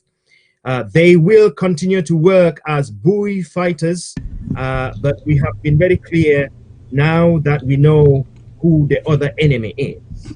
We are not going to fight a war of two fronts. We will fight La République, but unfortunately, I hope that the boys now know that ADF is no more anything to talk about in Bui. Thank you. Thank you. I will take the next caller. Hello, sir. Hello, Secretary Chris. Good day. Good day, sir. May I know where you're calling in from, please? Oh, I'm calling from the United States, Boston, more precisely. All right. What is the question? I want to thank. I want to thank you for the very good job that you're doing, and also to say thank you for the chairman of Bui for his wonderful understanding of the situation on the ground. I just want to tell him that we have now understood who the ADF people are. In the past, we were very confused, but his explanation was so clear that we now understand who they are. I want to plead with him to talk with the generals that they should forgive those that they have arrested because they are only victims of the Choayabaks group. Sometimes they just go for things like that without actually knowing the outcome. So we should try to talk to them and bring them back because we really need these fighters on the ground. I want to thank you very much, and please move on with the good fight. Thank you. Bye-bye. Thank you for the call. Thank you for the call. Chairman Louis, any comment there? Thank you very much, comrade. As I have said, we instructed our boys to show restraint. If not that they were shot at yesterday, I don't think there would have been any casualties. They called for peace. They were shot at. Unfortunately, ended up in some casualties. We have since instructed them to remain calm. But of course, with the commotion last night, like I say, the situation is fluid. But I am not on the ground. I can only say to the nation what I've been told. The situation is fluid, but the boys will defend themselves as they can. You and I, we're not on the ground. We can say what we want outside of ground zero, but the person who is facing the bullets will make the final decision.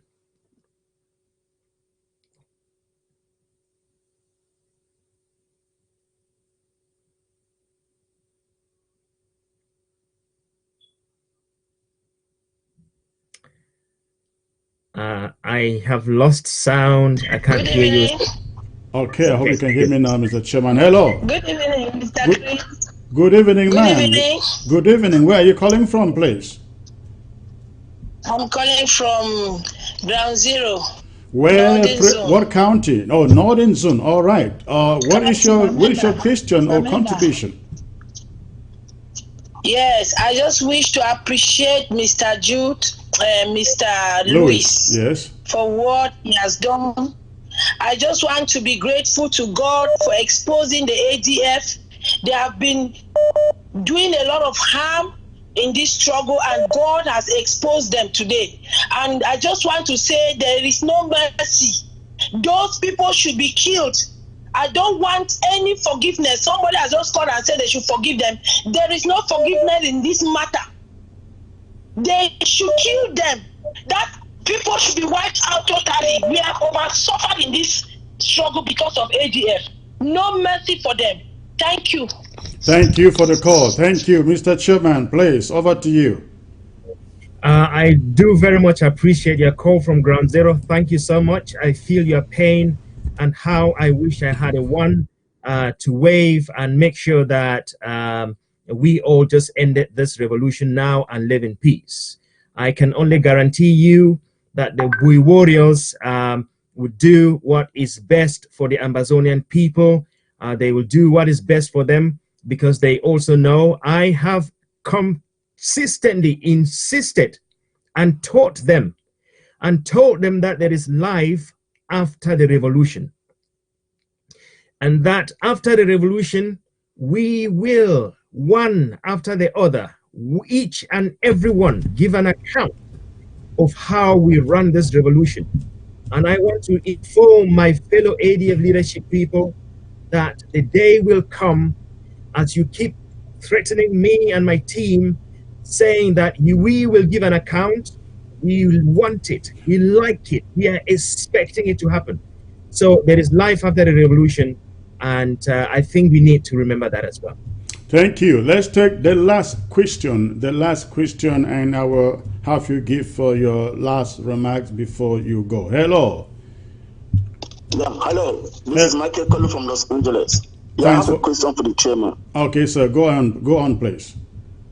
Yeah, I want to ask the chairman if he has any regret for the fighter that was killed in Bui.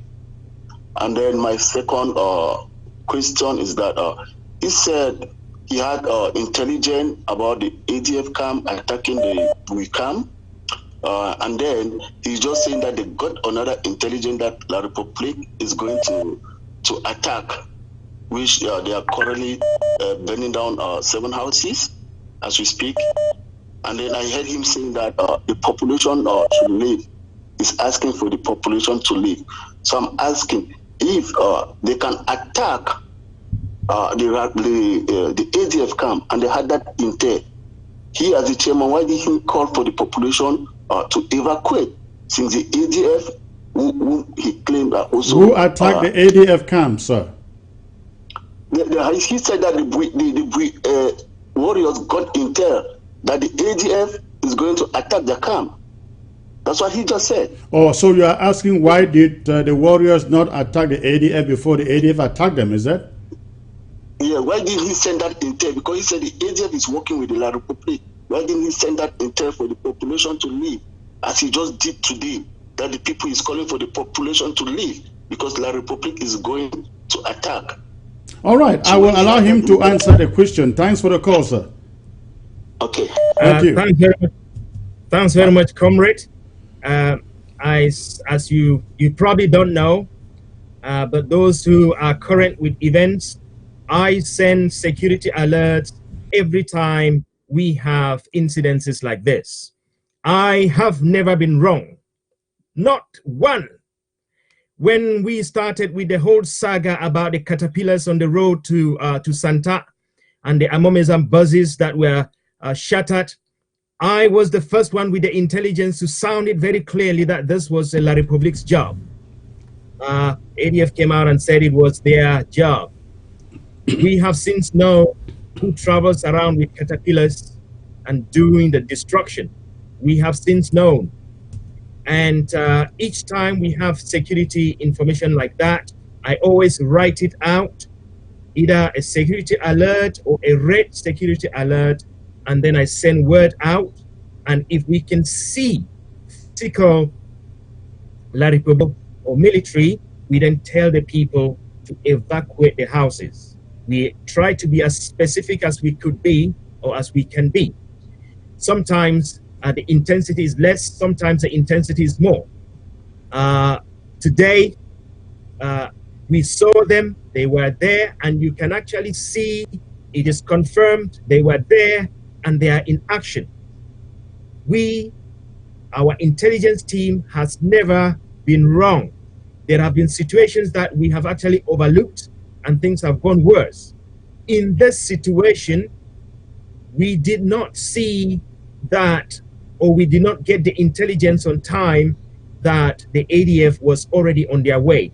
But again, look at it in the positive light.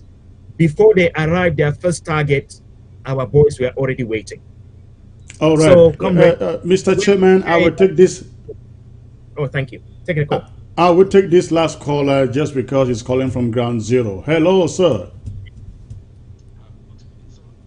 Hello. Yes, good evening, sir. Good evening, sir. What part of ground zero are you calling from, please? From Southern Zone, to be precise, Meme County. Beautiful. What question or comment do you have to make? Yes, I want to thank Mr. Shea for the good work he's doing with the Bowie County. Then I also want to take a memory link on what happened in Guzang by this same group. What happened with Amigo, if we can still recall. Right. Because Amigo was so merciful and we know the end result. So I will not mix up words here, but I just believe Chacha knows exactly what to do and he will do the needful. Thank you, sir.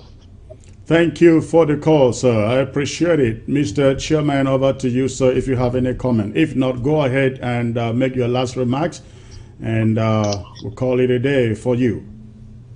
Thank you. I appreciate the call. Every fighter in this revolution is important. And I want Ambazonians to know this. This war was declared on us. We did not declare the war. And therefore, we had one enemy. And every fighter who could fight this enemy, to me personally, is important. But Ambazonia as a nation has to operate like a nation.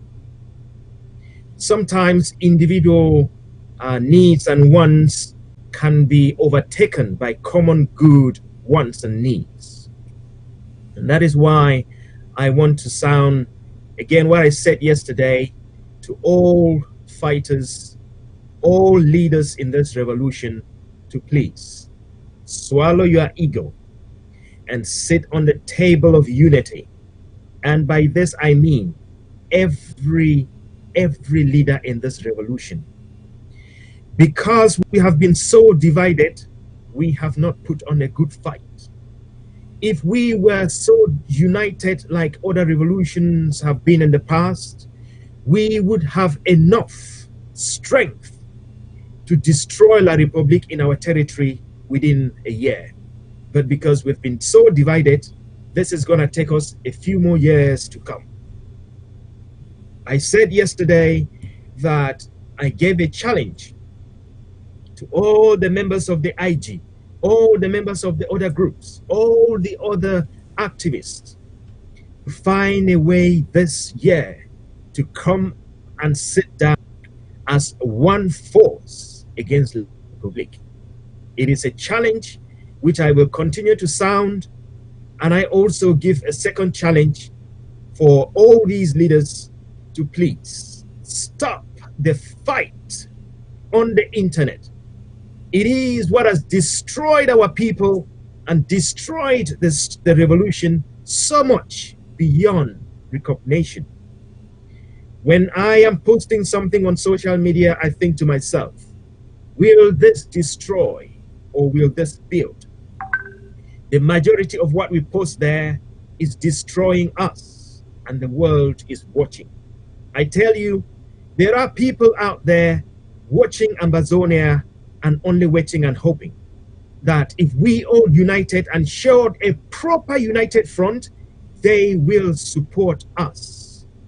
They will support us. All right. But because we are divided, this is not happening. And this last word, two actually, one goes to the very faithful Ambazonians who have been contributing generously to help their families. But also I want to remind you that as much as you're helping your families, that there is a common good. Please look for ways to contribute to your counties so that the IDPs can be looked after because they have no families. Look for ways to reach out to people who can help. And to our brothers of the ADF force and their supporters, we have always stood for peace, and there is still an avenue in the hearts of Ambazonians for you to repent and fight the same fight that Ambazonians are fighting. But it will take us a long time to forget what you've done so far. Mr. Chairman, it was wonderful having you on the set. We are not going to go into what happens to the arrested fellows. We will allow Bowie County and its security team to decide what happens to them, but that would probably be a subject for another day. Again, thank you for coming on board. We will possibly get back to you when need be.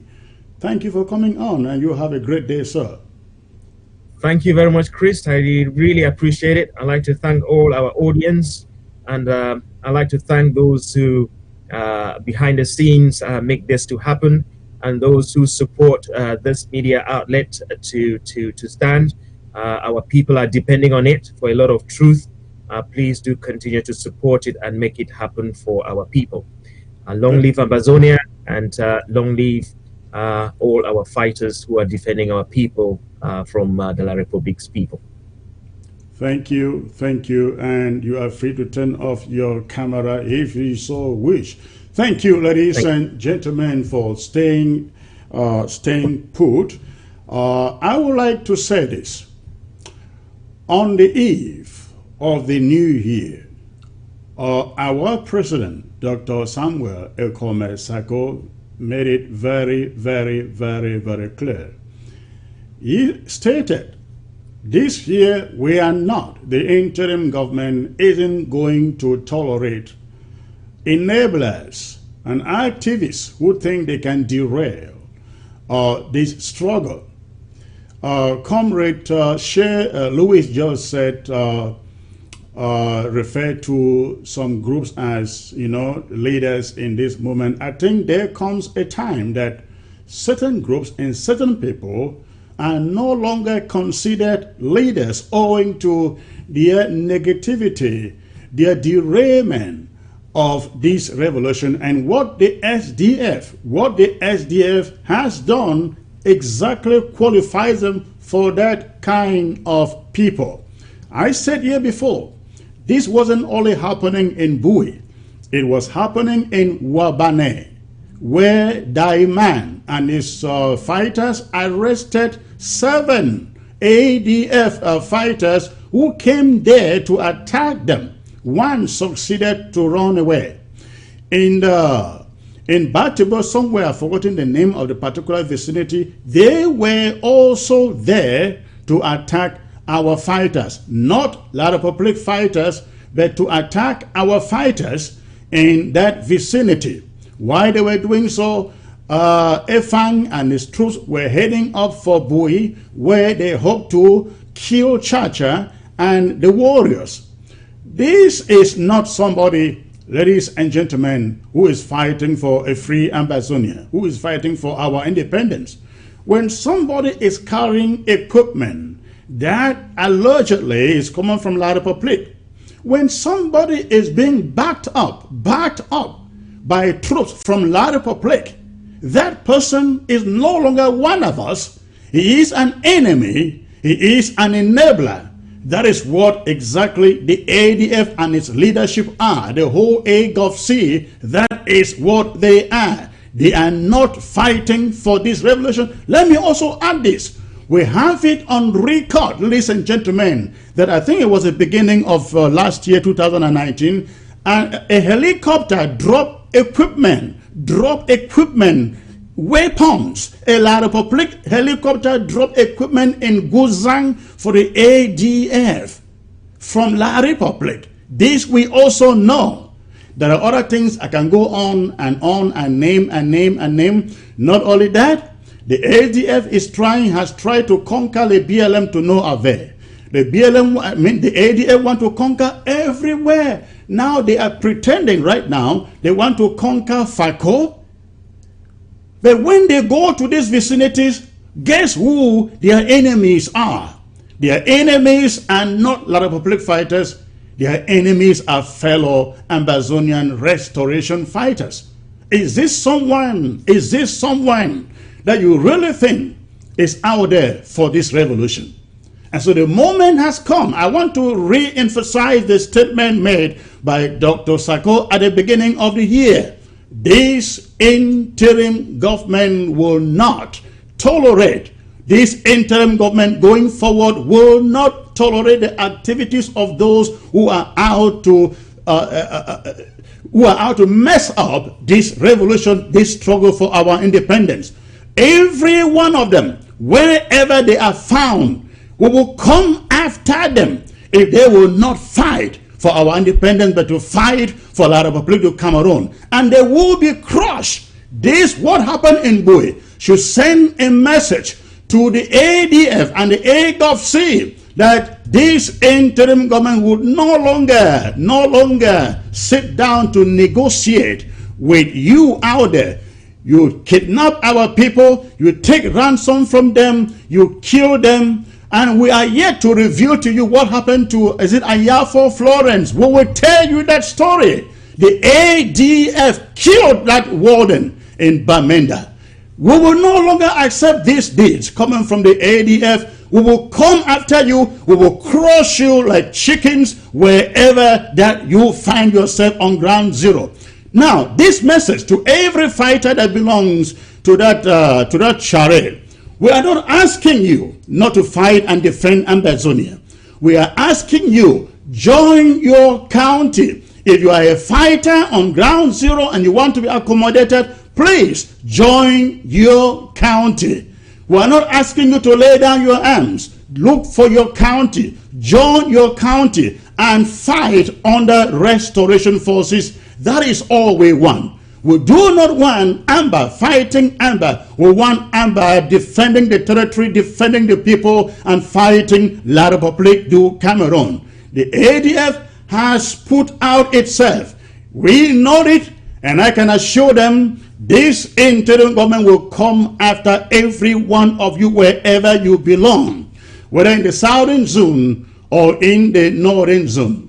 That is a message that I would like to pass after that. Now, I promise you, ladies and gentlemen, about the number of casualties, that La Republique has incurred since this war was declared on November 30th, 2017.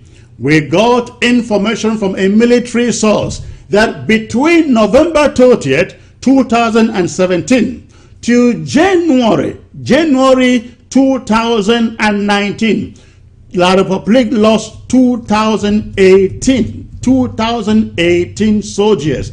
Now, the soldiers include gendarmes. The police are not included in these statistics.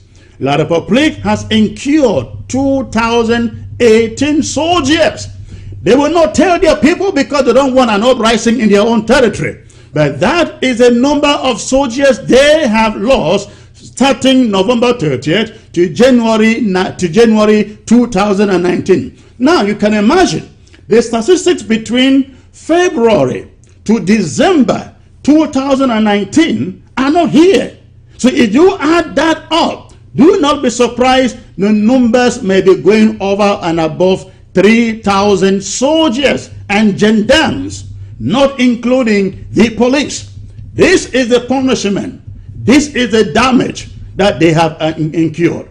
And we give all the praises to our restoration forces because they did not call for this war. They did not ask for war. what our restoration forces are doing, they are merely defending themselves from the aggressor who is La République du Cameroon. The Cameroon, I hope that Francophones are hearing me. I hope they are hearing me. We just cannot understand why sensible people, intelligent men and women in that country allow their children to go out to be sacrificed for an old man who is already near his grave. We hope that Francophones will stand up and demand that Paul Biya, their leader, account for why he has to sacrifice their children for a senseless war. So once more, we have the statistics. 2018 French Cameroon soldiers and gendarmes have been killed since November 30th, when Paul Biya declared war, to January 2019. We do not yet know the statistics between February 2019 to December 2019. And again, these statistics do not include the police force, only gendarmes and soldiers, as we know. Now, let me talk about the bars. Now, you also, ladies and gentlemen, the bars movement in their conference declaring that they were going to consult Field Marshal. They were going to consult Field Marshal to ally with Field Marshal to defend their territory. Ladies and gentlemen, I want you to know that is not going to happen. That is not going to happen. I think our neighbors in French Cameroon, they should know by now, our mission is not the same. Their mission is to overthrow Paul Biya. Our mission isn't to overthrow Paul Biya. Our mission is to secure our freedoms, our liberties, and our independence. Their mission again is to overthrow Paul Biya. These are two parallel missions, ladies and gentlemen.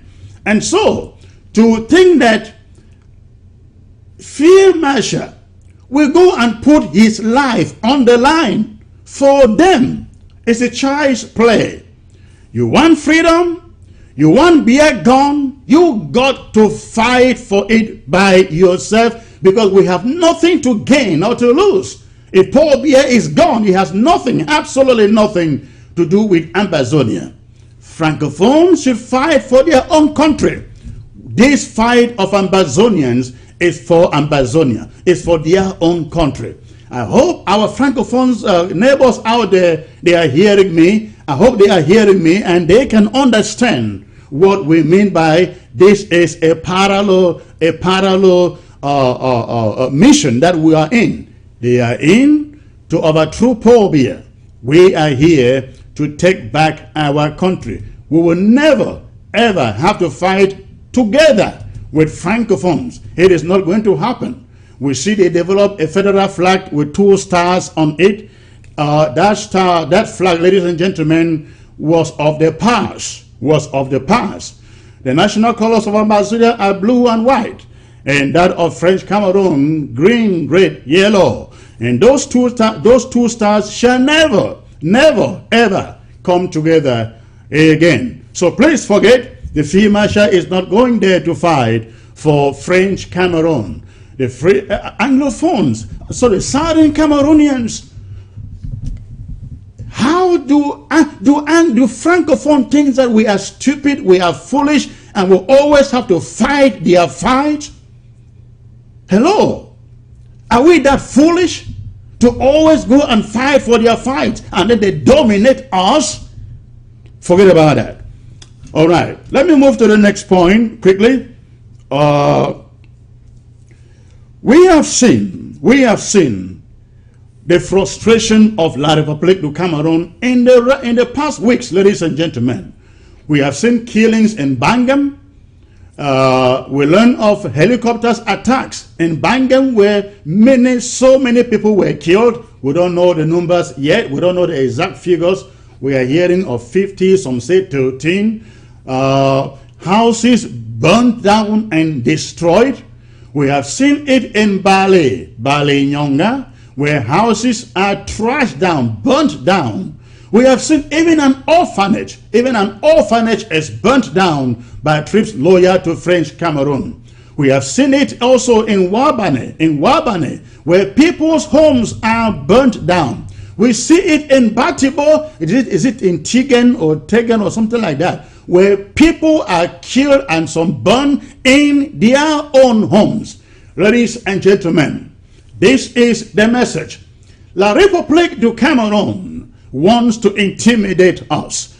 They think that by virtue of these killings and razing downs of homes and villages that we will surrender. They want you to surrender.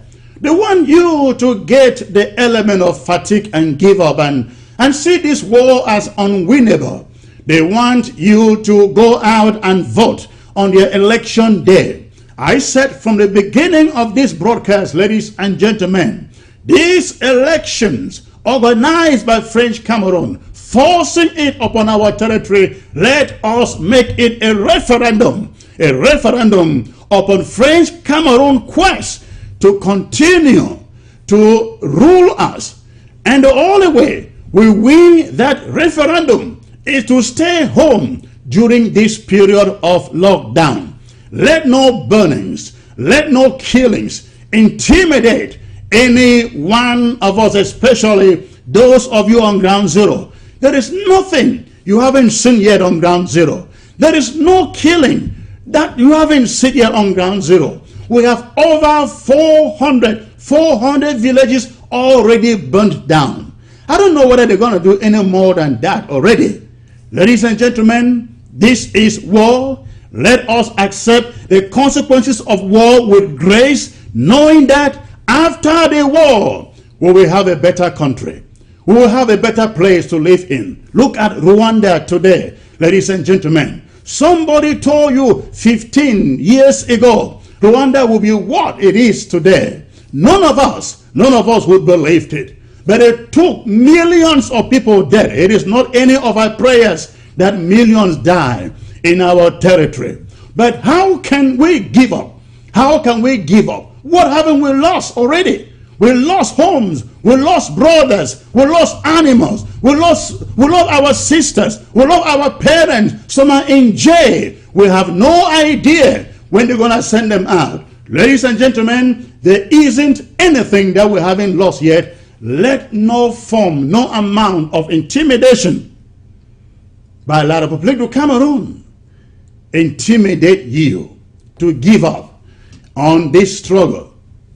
Even when we have some amongst us who are fighting us, like the case of the ADF and the AGOFC that we are talking about today, do not give up, do not be discouraged. Even in apartheid South Africa, ladies and gentlemen, even in the USA, not everybody supported the idea of a free America from the British. Some fought against it.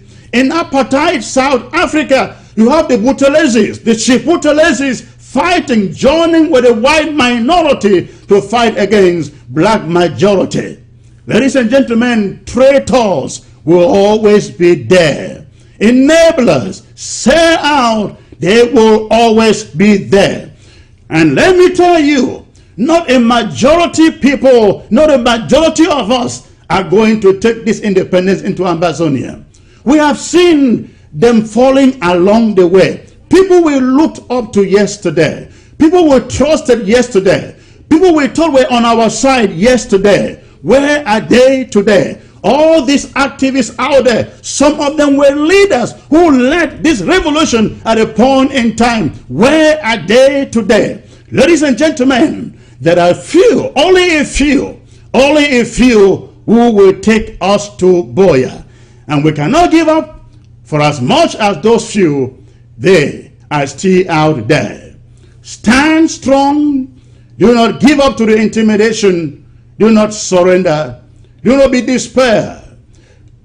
Good times are ahead. Good times are coming. Where we have our country, where we have our liberties. I want to thank all of you out there in Bui. I say to you, please, on behalf of this interim government, if you have to run and hide, please do. Protect yourself from the aggression of French Cameroon. And to General Chacha and the Bui warriors, I also say to you, please protect yourselves out there. If you cannot fight, look for a place. Hide yourself. It is not weakness, it's a tactic.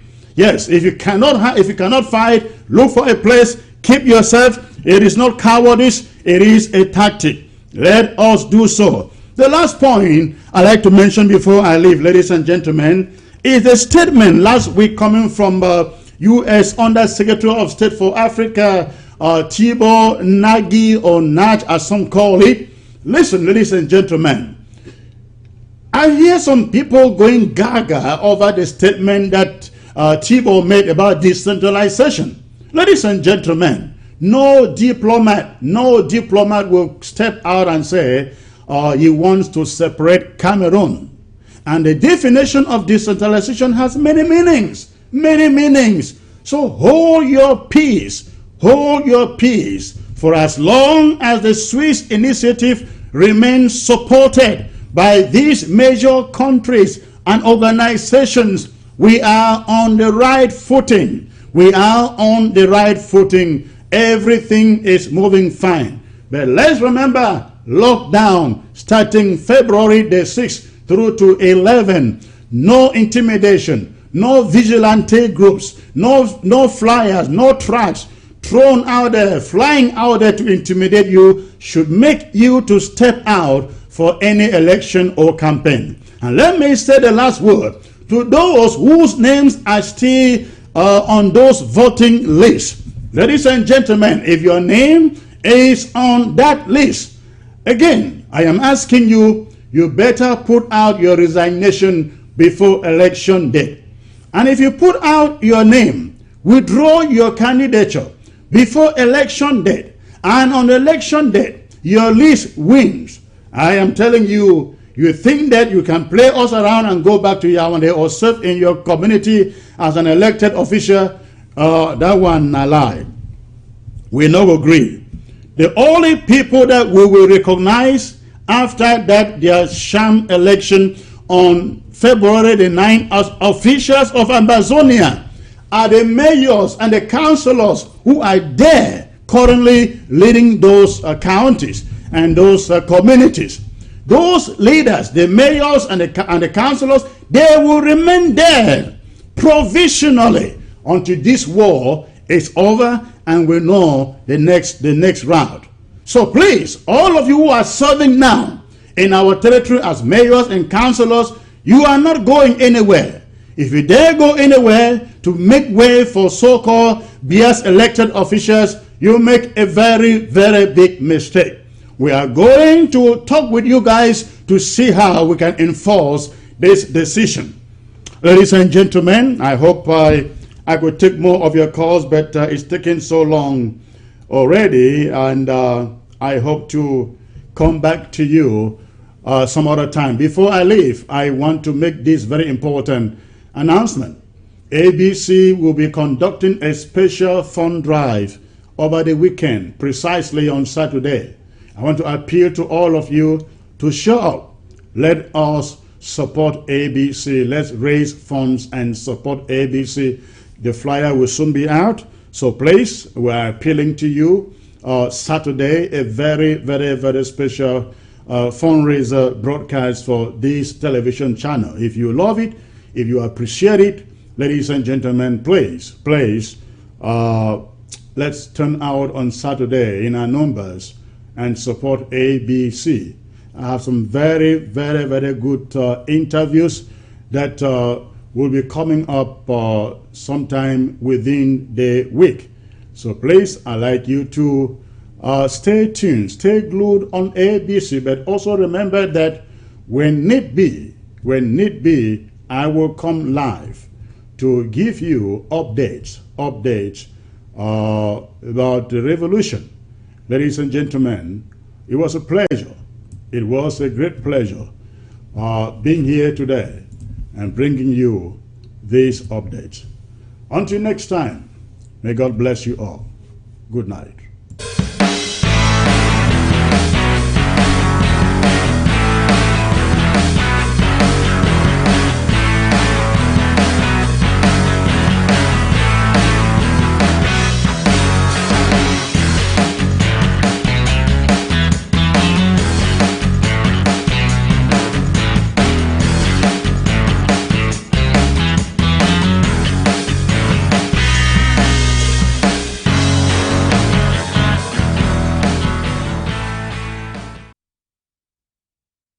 Start a new career as a Linux system administrator with an average salary of $80,000 to $120,000 a year.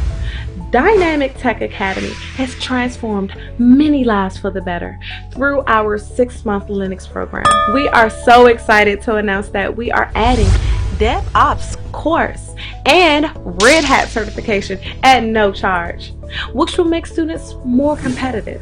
Over 80% of our students have no prior IT background, yet vast majority of alumni land jobs in 3 to 6 months after they start applying. Our ultimate goal is to reach 100% student employment, so we work with every student until he or she gets a job. Upon successful completion of the course, we will provide resume building, interview preparation, and job placement assistance. With the Linux course, you get more than 300 hours of in-depth training, and you get to learn from experienced instructors. By the end of the program, our students can be Red Hat certified if they choose. Our alumni work in companies, both government and private companies in the USA, Canada, and even Europe. Want to learn more about the program? You can contact us at info@dynamicdmv.com, or you can call us at 240-604-9505, or you can call us at 240-423-7865. And you can also visit us at www.dynamictechdmv.com. If you are interested in online classes, please register on our website. That's once again www.dynamictechdmv.com.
Love you. Thank you.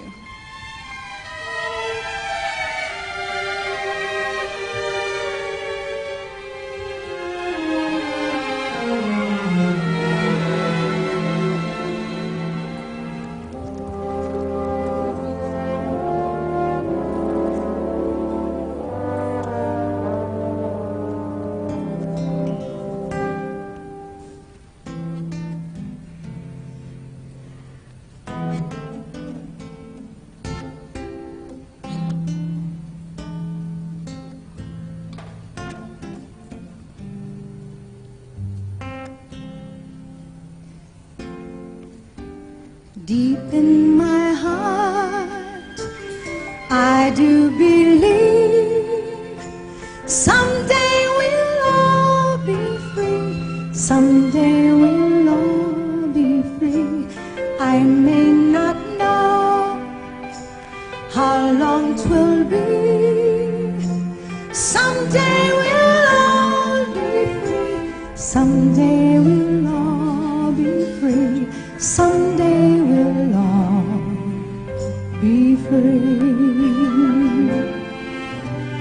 Hold on, my brother, give me your hand. Someday we'll all be free. Someday we'll all be free. Learning to love, we'll find our way. Someday we'll all be free. Someday we'll all be free.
Someday we'll all be free.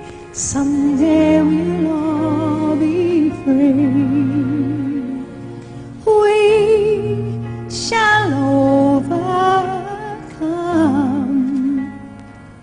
someday.